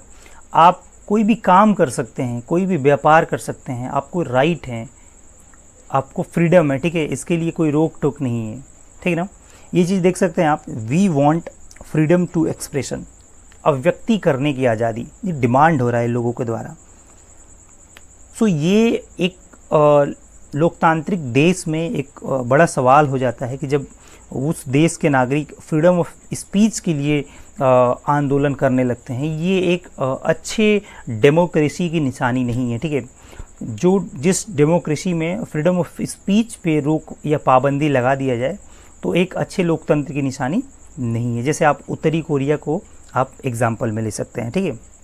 नोट में एक बात है, 19(1)(च) संपत्ति अर्जित करने का अधिकार, इसे डिलीट कर दिया गया, हटा दिया गया 44वां संविधान संशोधन 1978 में। ये हमने लेक्चर नंबर 1 में ही बात कर लिया था, ठीक है, डिस्कस कर लिया था कि संपत्ति का अधिकार जो फंडामेंटल राइट था अलग से आर्टिकल 31 में, उसे डिलीट कर दिया गया, उसे हटा करके 300 का अनुच्छेद में कानूनी अधिकार बनाया गया, ठीक है, 44वां संविधान संशोधन के द्वारा, ठीक है। सो फ्रीडम ऑफ स्पीच बहुत ज़रूरी है एक अच्छे लोकतंत्र के लिए, एक स्वस्थ लोकतंत्र के लिए। नेक्स्ट स्लाइड की ओर बढ़ते हैं कि अब यहाँ निर्बंधन का आधार क्या है। अगले 2 मिनट में हम लोग ये जानने वाले हैं कि फंडामेंटल राइट आर्टिकल 19 के तहत तो वाक एवं अभिव्यक्ति की आज़ादी हमें मिल रही है, बट क्या उसकी कोई सीमा है, कुछ लिमिटेशन है कि हम इनफाइनाइट ये राइट हम ले सकते हैं? सो ऐसा नहीं है। अगर आप अपनी एक्सप्रेशन, आप अपने आप को एक्सप्रेस करने के लिए फ्रीडम ऑफ स्पीच चाहते हैं तो आपकी स्पीच से किसी दूसरे के फंडामेंटल राइट को नुकसान न पहुँचे, इसीलिए उसी कॉन्स्टिट्यूशन के उसी आर्टिकल में ये भी दिया गया है 19(2), 19(3), 19(4), 19(5) और 19 निर्बंधन का आधार, कि भाई आपके फंडामेंटल राइट पे आर्टिकल नंबर 19 के तहत जो मिला है उसे प्रतिबंध भी उस पर लगाया जा सकता है। ध्यान दीजिएगा, जो निर्बंधन का आधार है ना, ये सिर्फ 19(1) में जो दिया गया है, 19(1) क से लेकर अंग तक, उसके लिए है बस, ठीक ना, पूरे फंडामेंटल राइट के लिए नहीं है। अब इस बात का ध्यान रखेंगे। जैसे भारत की सुरक्षा और संप्रभुता से संबंधित अगर कोई बात हो तो वहाँ पे आपको पूरे देश में किसी हिस्से में जाने से रोका जा सकता है। आपने नोटिस किया होगा न्यूज़ में कि जब भी कहीं कोई कांड हो जाता है, कोई आप कह सकते हैं बड़ा कांड हो जाता है, तो वहाँ पे जो विपक्षी पार्टियों को रोक लिया जाता है, वो इसी आर्टिकल के तहत, ताकि वहाँ पे जा कर के और मतलब ऐसा ना हो कि लोग और गुस्सा होकर के पूरी जो पब्लिक ऑर्डर है उसको ख़राब ना करे, लोक प्रशासन जो लोक व्यवस्था है वो ख़राब ना हो, ठीक है। न्यायालय की अवमानना, अगर आपके किसी ऐसे स्पीच से हमारे माननीय सुप्रीम कोर्ट की अवमानना हो रही है या हाई कोर्ट की अवमानना हो रही है, सो ये आपके फ्रीडम ऑफ स्पीच पे ब्रेक लगाया जा सकता है, निर्बंध किया जा सकता है। लोक व्यवस्था, आपके किसी स्पीच से, जैसे अभी न्यूज़ आप देखते होंगे तो उसमें आ रहा है हेट स्पीच, अगर आप कुछ ऐसी भाषण दे रहे हैं जिससे लोगों को उकसा रहे हैं तो उसके लिए भी गवर्नमेंट आपके फंडामेंटल राइट पे निर्बंध लगा सकती है, क्योंकि आप हेट स्पीच दे रहे हैं जो लोगों की भावनाओं को आहत पहुंच रहा है और वो ठीक नहीं है, ठीक है। अपराध उद्दीपन, आप ऐसे कोई कार्य तो नहीं कर रहे हैं ना फ्रीडम ऑफ स्पीच के नाम पे जिससे कि अपराध का जन्म हो। साधारण जनता के हित में, अगर लगेगा कि किसी व्यक्ति के आर्टिकल 19 वाले अधिकार से या किसी समूह के आर्टिकल 19 वाले अधिकार से अगर जनता को नुकसान है तो वो भी उस पर भी निर्बंध लगाया सकता है। महिलाओं और बच्चों को खतरनाक कार्य में न लगाना, ये भी फ्रीडम ऑफ स्पीच को आपको जो आर्टिकल 19 है उसको रोक सकता है। किसी अनुसूचित जनजाति के हितों के लिए संरक्षण, सो ये सारी निर्बंधन का आधार है। आर्टिकल 19(1) में अधिकार की बात है, आर्टिकल 19(2) से 19(6) तक उस अधिकारों को कंट्रोल करने की बात है, अर्थात निर्बंध करने की बात है, ब्रेक लगाने की बात है कि भाई आप, उसकी भी एक लिमिट है ना, उसकी भी एक बाउंड्री है। आज हम बात करेंगे सबसे पहले आर्टिकल 20 के बारे में, यानी अनुच्छेद 20 के बारे में। आर्टिकल 20, अनुच्छेद 20 क्या कहता है ये हम लोग जानने का प्रयास करेंगे। अपराधों के लिए दोषी सिद्धि के संबंध में सुरक्षा।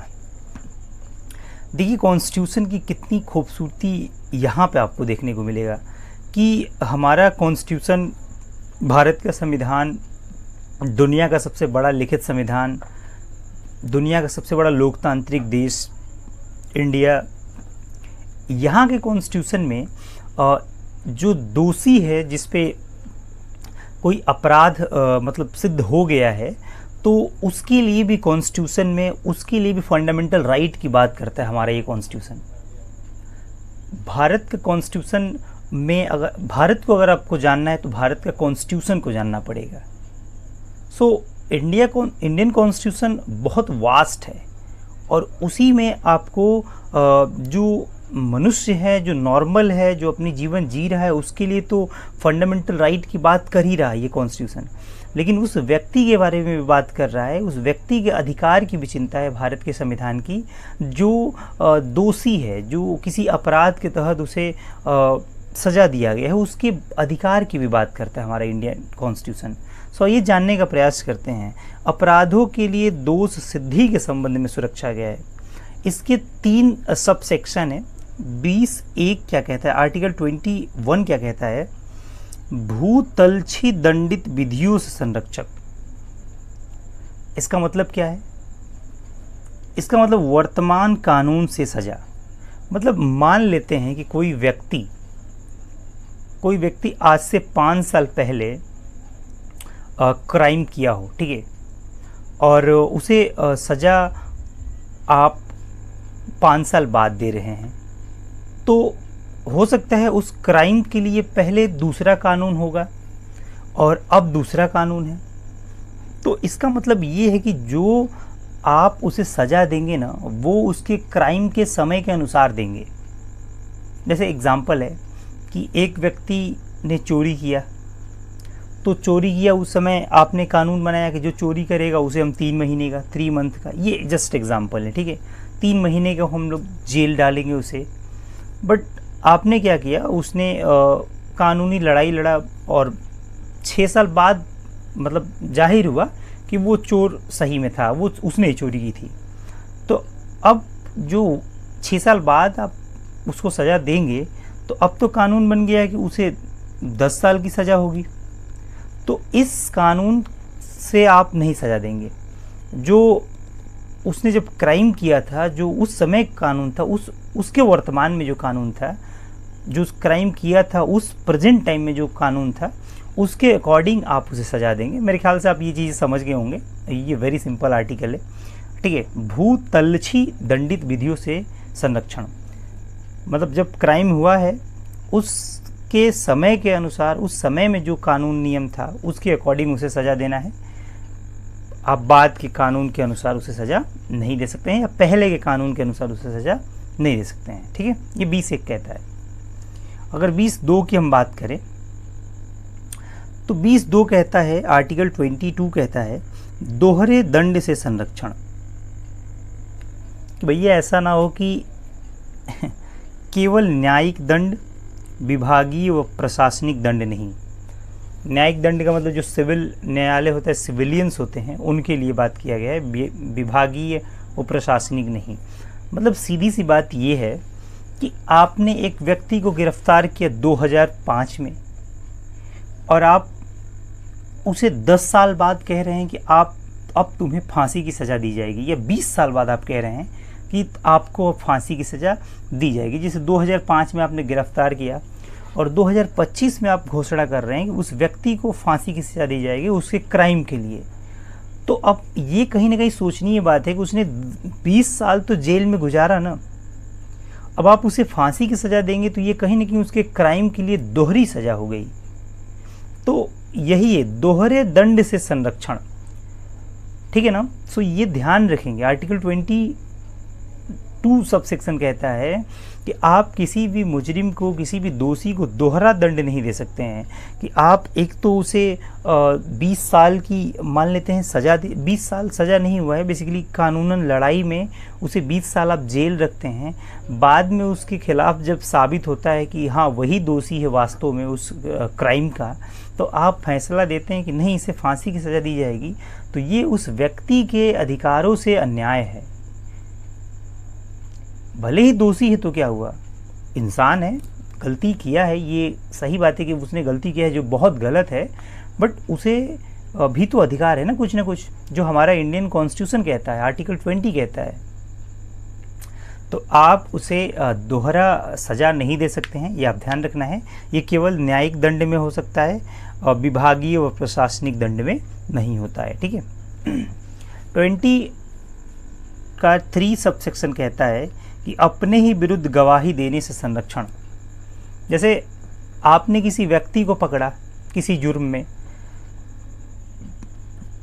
और आप उसे मजबूर कर रहे हैं कि नहीं तुम कबूल करो कि तुम ही इस क्राइम के गुनहगार हो, तो आप ये नहीं कर सकते हैं। ये उसके अधिकारों का हनन है। उस दोषी, भले ही दोषी है तो क्या हुआ, बट उसके अधिकारों का क्या है, वो हनन है। तो आप उसको इतना मजबूर नहीं कर सकते हैं जिससे कि वो अपने ही खिलाफ गवाही दे। ये उसका फंडामेंटल राइट है कि वो अपनी बात कहे।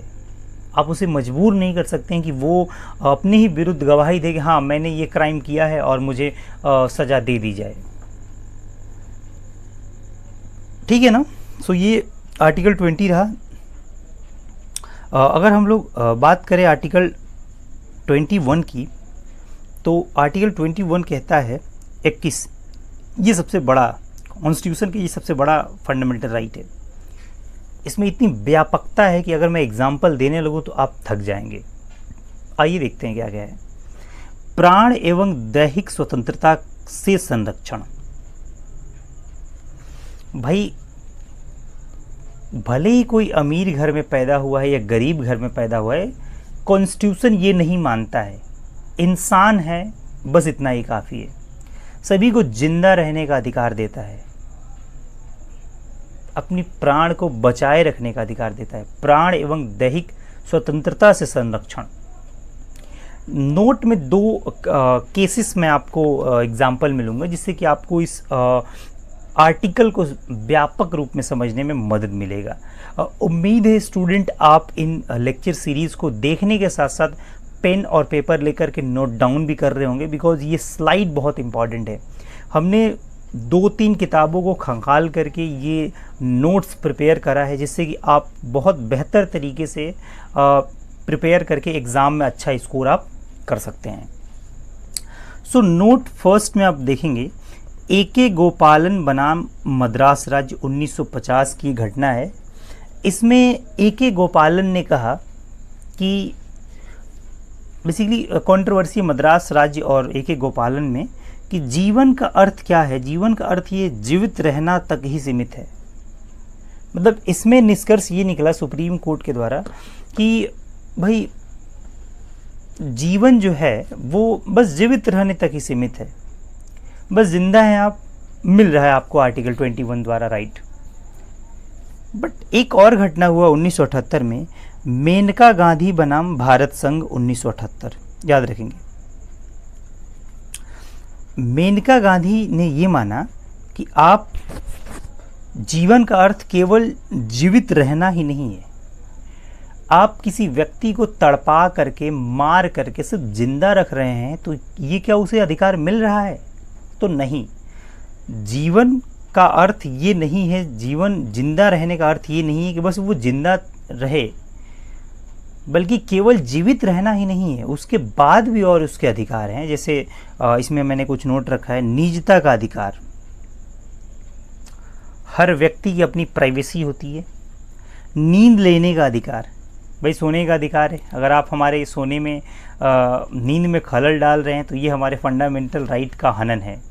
आपने एक न्यूज़ सुना होगा कि सोनू निगम ने ये क्लेम किया था कि जो आजान होता है माइक से, जो लाउड स्पीकर पे सुबह में आता है, उसने कहा कि भाई ये नींद में क्या है, खलल है।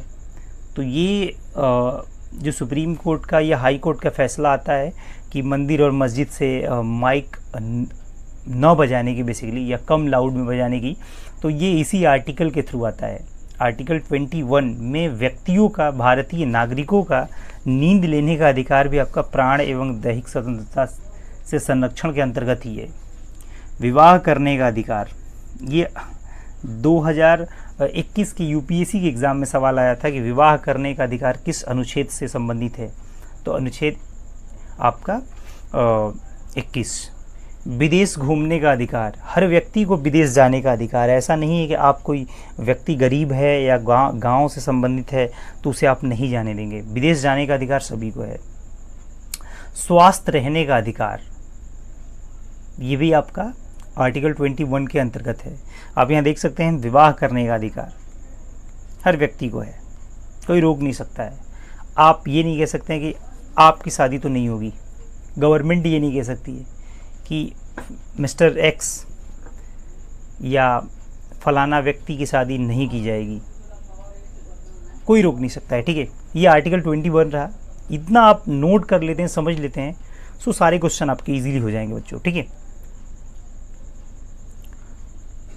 और इस लेक्चर का लास्ट आर्टिकल है 21 का, 21 का। ये बात ही करता है शिक्षा का अधिकार जो आप ग्रहण कर रहे हैं। आपका फंडामेंटल राइट है, मौलिक अधिकार है। एक चीज़ ध्यान दीजिएगा, जब भी अनुच्छेद के आगे क और ख लगा रहेगा, इसका एक ही सा मतलब है, एक सीधा सा मतलब है। अगर आपको पता है तो कमेंट बॉक्स में ज़रूर बताएंगे कि किसी अनुच्छेद के आगे क और ख और ग लगा रहता है, इसका क्या मतलब है। हालांकि मैं बता दे रहा हूँ, बट आप फिर भी बताएंगे कमेंट बॉक्स में लिख करके। संशोधन करके जोड़ा गया है, मूल संविधान में नहीं था। आर्टिकल 21 क बाद में संविधान बनने के बाद इसमें संशोधन किया गया और संशोधन करके जोड़ा गया है, इसीलिए उसके आगे क और ख लगा रहता है। शिक्षा के अधिकार की बात करता है। क्या किसकी शिक्षा के अधिकार की बात? 6 से 14 वर्ष के बच्चों की शिक्षा का अधिकार, उनका फंडामेंटल राइट है। उन्हें मतलब 6 से 14 वर्ष के जो बच्चे हैं ना, उन्हें शिक्षा देना जिम्मेदारी है गवर्नमेंट की, स्टेट की। उसके बाद वो बड़ा हो जाएगा, थोड़ा सा सोच विचार रखेगा तो वो अपनी इच्छा से पढ़ेगा या नहीं पढ़ेगा। बट 6 से 14 साल के बीच की अगर उम्र है तो उसकी शिक्षा की जिम्मेदारी स्टेट की है। फंडामेंटल राइट उसे मिलना चाहिए। ये बात कब जोड़ा गया? 86वां संविधान संशोधन सन 2002 में, याद रखेंगे। यानी आर्टिकल 21 ही जोड़ा गया 2002 में। 86वां संविधान संशोधन आप देख सकते हैं। ये लड़की खड़ी हुई है, मुश्किल से 6 साल की होगी, 6 से प्लस ही होगी, तभी तो इसका इमेज लिया गया। राइट टू एजुकेशन, पढ़ने का अधिकार, शिक्षा का अधिकार। आर्टिकल 21 का बच्चों ये सीधे एग्जाम में सवाल आता है कि शिक्षा का अधिकार इनमें से किस अनुच्छेद से संबंधित है, या अनुच्छेद 21 का किस संविधान संशोधन से जोड़ा गया है। ठीक है, क्या कहता है समझने का हम लोग प्रयास करेंगे। आर्टिकल 22 कहता है कि कुछ दशाओं में गिरफ्तारी और निरोधक से संरक्षण। जैसे किसी मुजरिम को जब गिरफ्तार किया जाता है तो किन किन दशाओं में उनको मूल अधिकार मिलता है, संरक्षण मिलता है बेसिकली। ठीक है ना, यही संविधान की खूबसूरती है कि कोई व्यक्ति किसी जुर्म में फंसा हुआ है, भले ही उसने कुकर्म या गलत जुर्म या बहुत जघन्य अपराध किया हुआ है, लेकिन बट उसके भी कुछ राइट होते हैं एज ए ह्यूमन बीइंग। इसके 2 सब सेक्शन है, आइए इसको जानने का प्रयास करते हैं। 22(1) आर्टिकल 22(1) क्या कहता है? साधारण कानूनी मामला।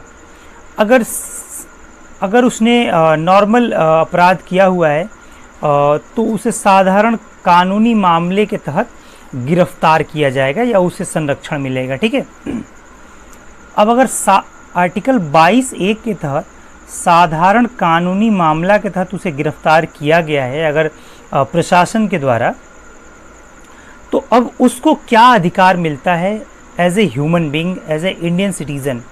अब उसने तो अपराध कर दिया, बट अपराध करने के बाद अब उसके क्या अधिकार हैं वो हम जानने का प्रयास कर रहे हैं। तो यदि 20(1) कह रहा है कि यदि साधारण कानूनी मामला के तहत गिरफ्तार हुआ है, तब पहली बात ये रहेगी कि गिरफ्तारी का कारण जानने का अधिकार। सर ये इम्पॉर्टेंट है कि जो मुजरिम है वो ये पूछ सकता है कि हमें किस जुर्म में गिरफ्तार किया जा रहा है। तो पहली बात है कि वो अपना कारण जान सकता है कि हम किस कारण से हमें गिरफ्तार किया जा रहा है। ठीक है, ये बेसिक चीज़ें एग्ज़ाम से रिलेटेड तो हैं ही हैं, बट आपका ये राइट है, आपको ये जानना चाहिए। हर एक पढ़ने लिखने वाला, ये जो नहीं पढ़ा लिखा है, उसे भी ये जानना चाहिए अपना राइट, ठीक है। दूसरा है वकील से परामर्श का अधिकार। भाई वह अपने लिए वकील भी रख सकता है, उससे परामर्श भी ले सकता है कि वह किस प्रकार इस मामला से बाहर निकले या बचे। तो परामर्श लेने का भी अधिकार है जो कानूनी है, ठीक है, उसका फंडामेंटल राइट है। 24 घंटे में न्यायिक मजिस्ट्रेट के सामने पेशी। ऐसा नहीं कि प्रशासन किसी व्यक्ति को साधारण कानूनी मामला में गिरफ्तार किया और उसे 24 घंटे से अधिक जेल में ही रख दिया। तो 24 घंटे के अंदर जो डिस्ट्रिक्ट मजिस्ट्रेट नहीं, ध्यान दीजिएगा डीएम नहीं, जुडिशरी मजिस्ट्रेट, न्यायिक मजिस्ट्रेट जो होता है, जिले का जो आपका जज होता है न्यायालय में, उसके सामने पेशी करना चाहिए 24 घंटे के अंदर, ठीक है। अब दो चीज़ हम लोग जानने वाले हैं। एक क्या होता है कि कोई व्यक्ति जुर्म करता है, जुर्म करने के बाद उसे गिरफ्तार किया जाता है, और एक होता है कि यदि कोई व्यक्ति जुर्म करने वाला है और प्रशासन को उस पर शक है तो उससे पहले ही उसको गिरफ्तार कर लिया जाए। यही दो पॉइंट्स है। निवारक निरोध, इसको इंग्लिश बोलते हैं प्रिवेंटिव डिटेंशन। ये क्या होता है? अपराध से पूर्व गिरफ्तारी। भाई किसी ने अपराध लग रहा है प्रशासन को या किसी व्यक्ति को कि ये अपराध कर सकता है, तो उसे हम लोग निवारक निरोध कहते हैं, ठीक है। अपराध से पूर्व ही उसकी क्या हो जाती है? गिरफ्तारी कर ली जाती है। अपराध से पहले ही उसे गिरफ्तार कर लिया जाता है, राइट, ठीक है ना। लेकिन एक चीज़ ध्यान दीजिएगा, एक होता है आपका दंडात्मक निरोध,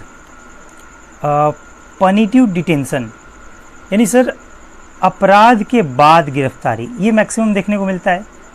अपराध हो जाने के बाद उस किसी व्यक्ति की गिरफ्तारी हो जाती है, तो ये आपका हुआ दंडात्मक निरोध या पनिटिव डिटेंशन, ठीक है। तो ये दो पॉइंट याद रखेंगे कि यह निवारक निरोध और दंडात्मक निरोध किस अनुच्छेद से संबंधित है, तो अनुच्छेद 22 से संबंधित है, जिसमें कुछ दशाओं में गिरफ्तारी और निरोधक से संरक्षण की बात किया जाता है, राइट।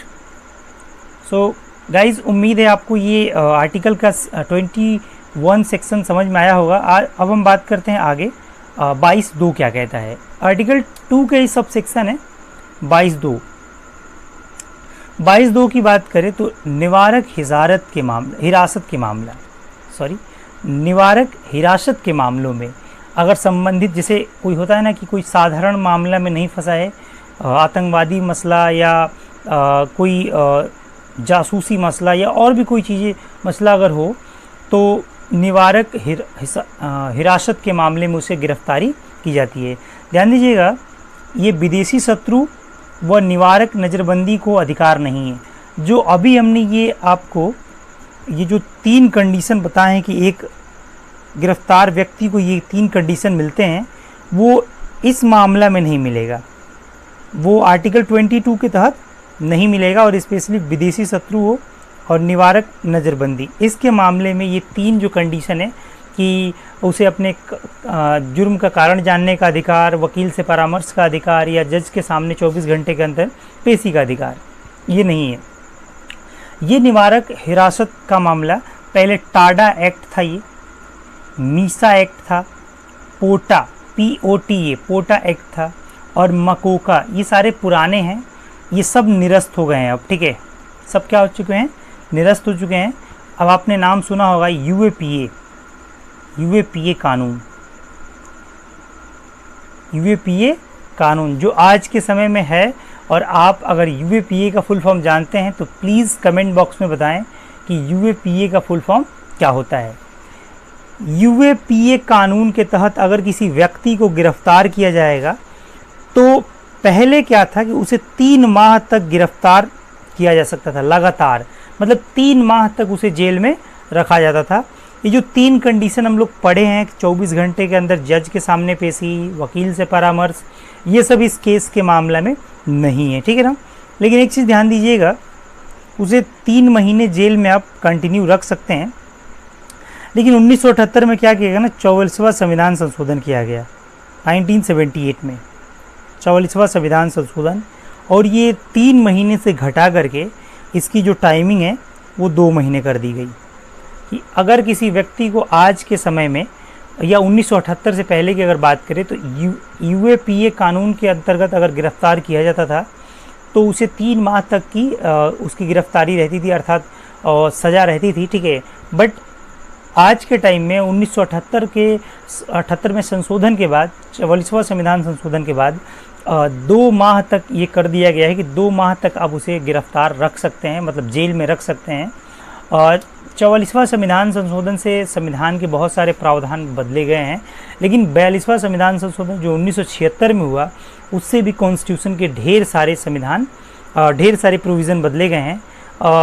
Mini constitution of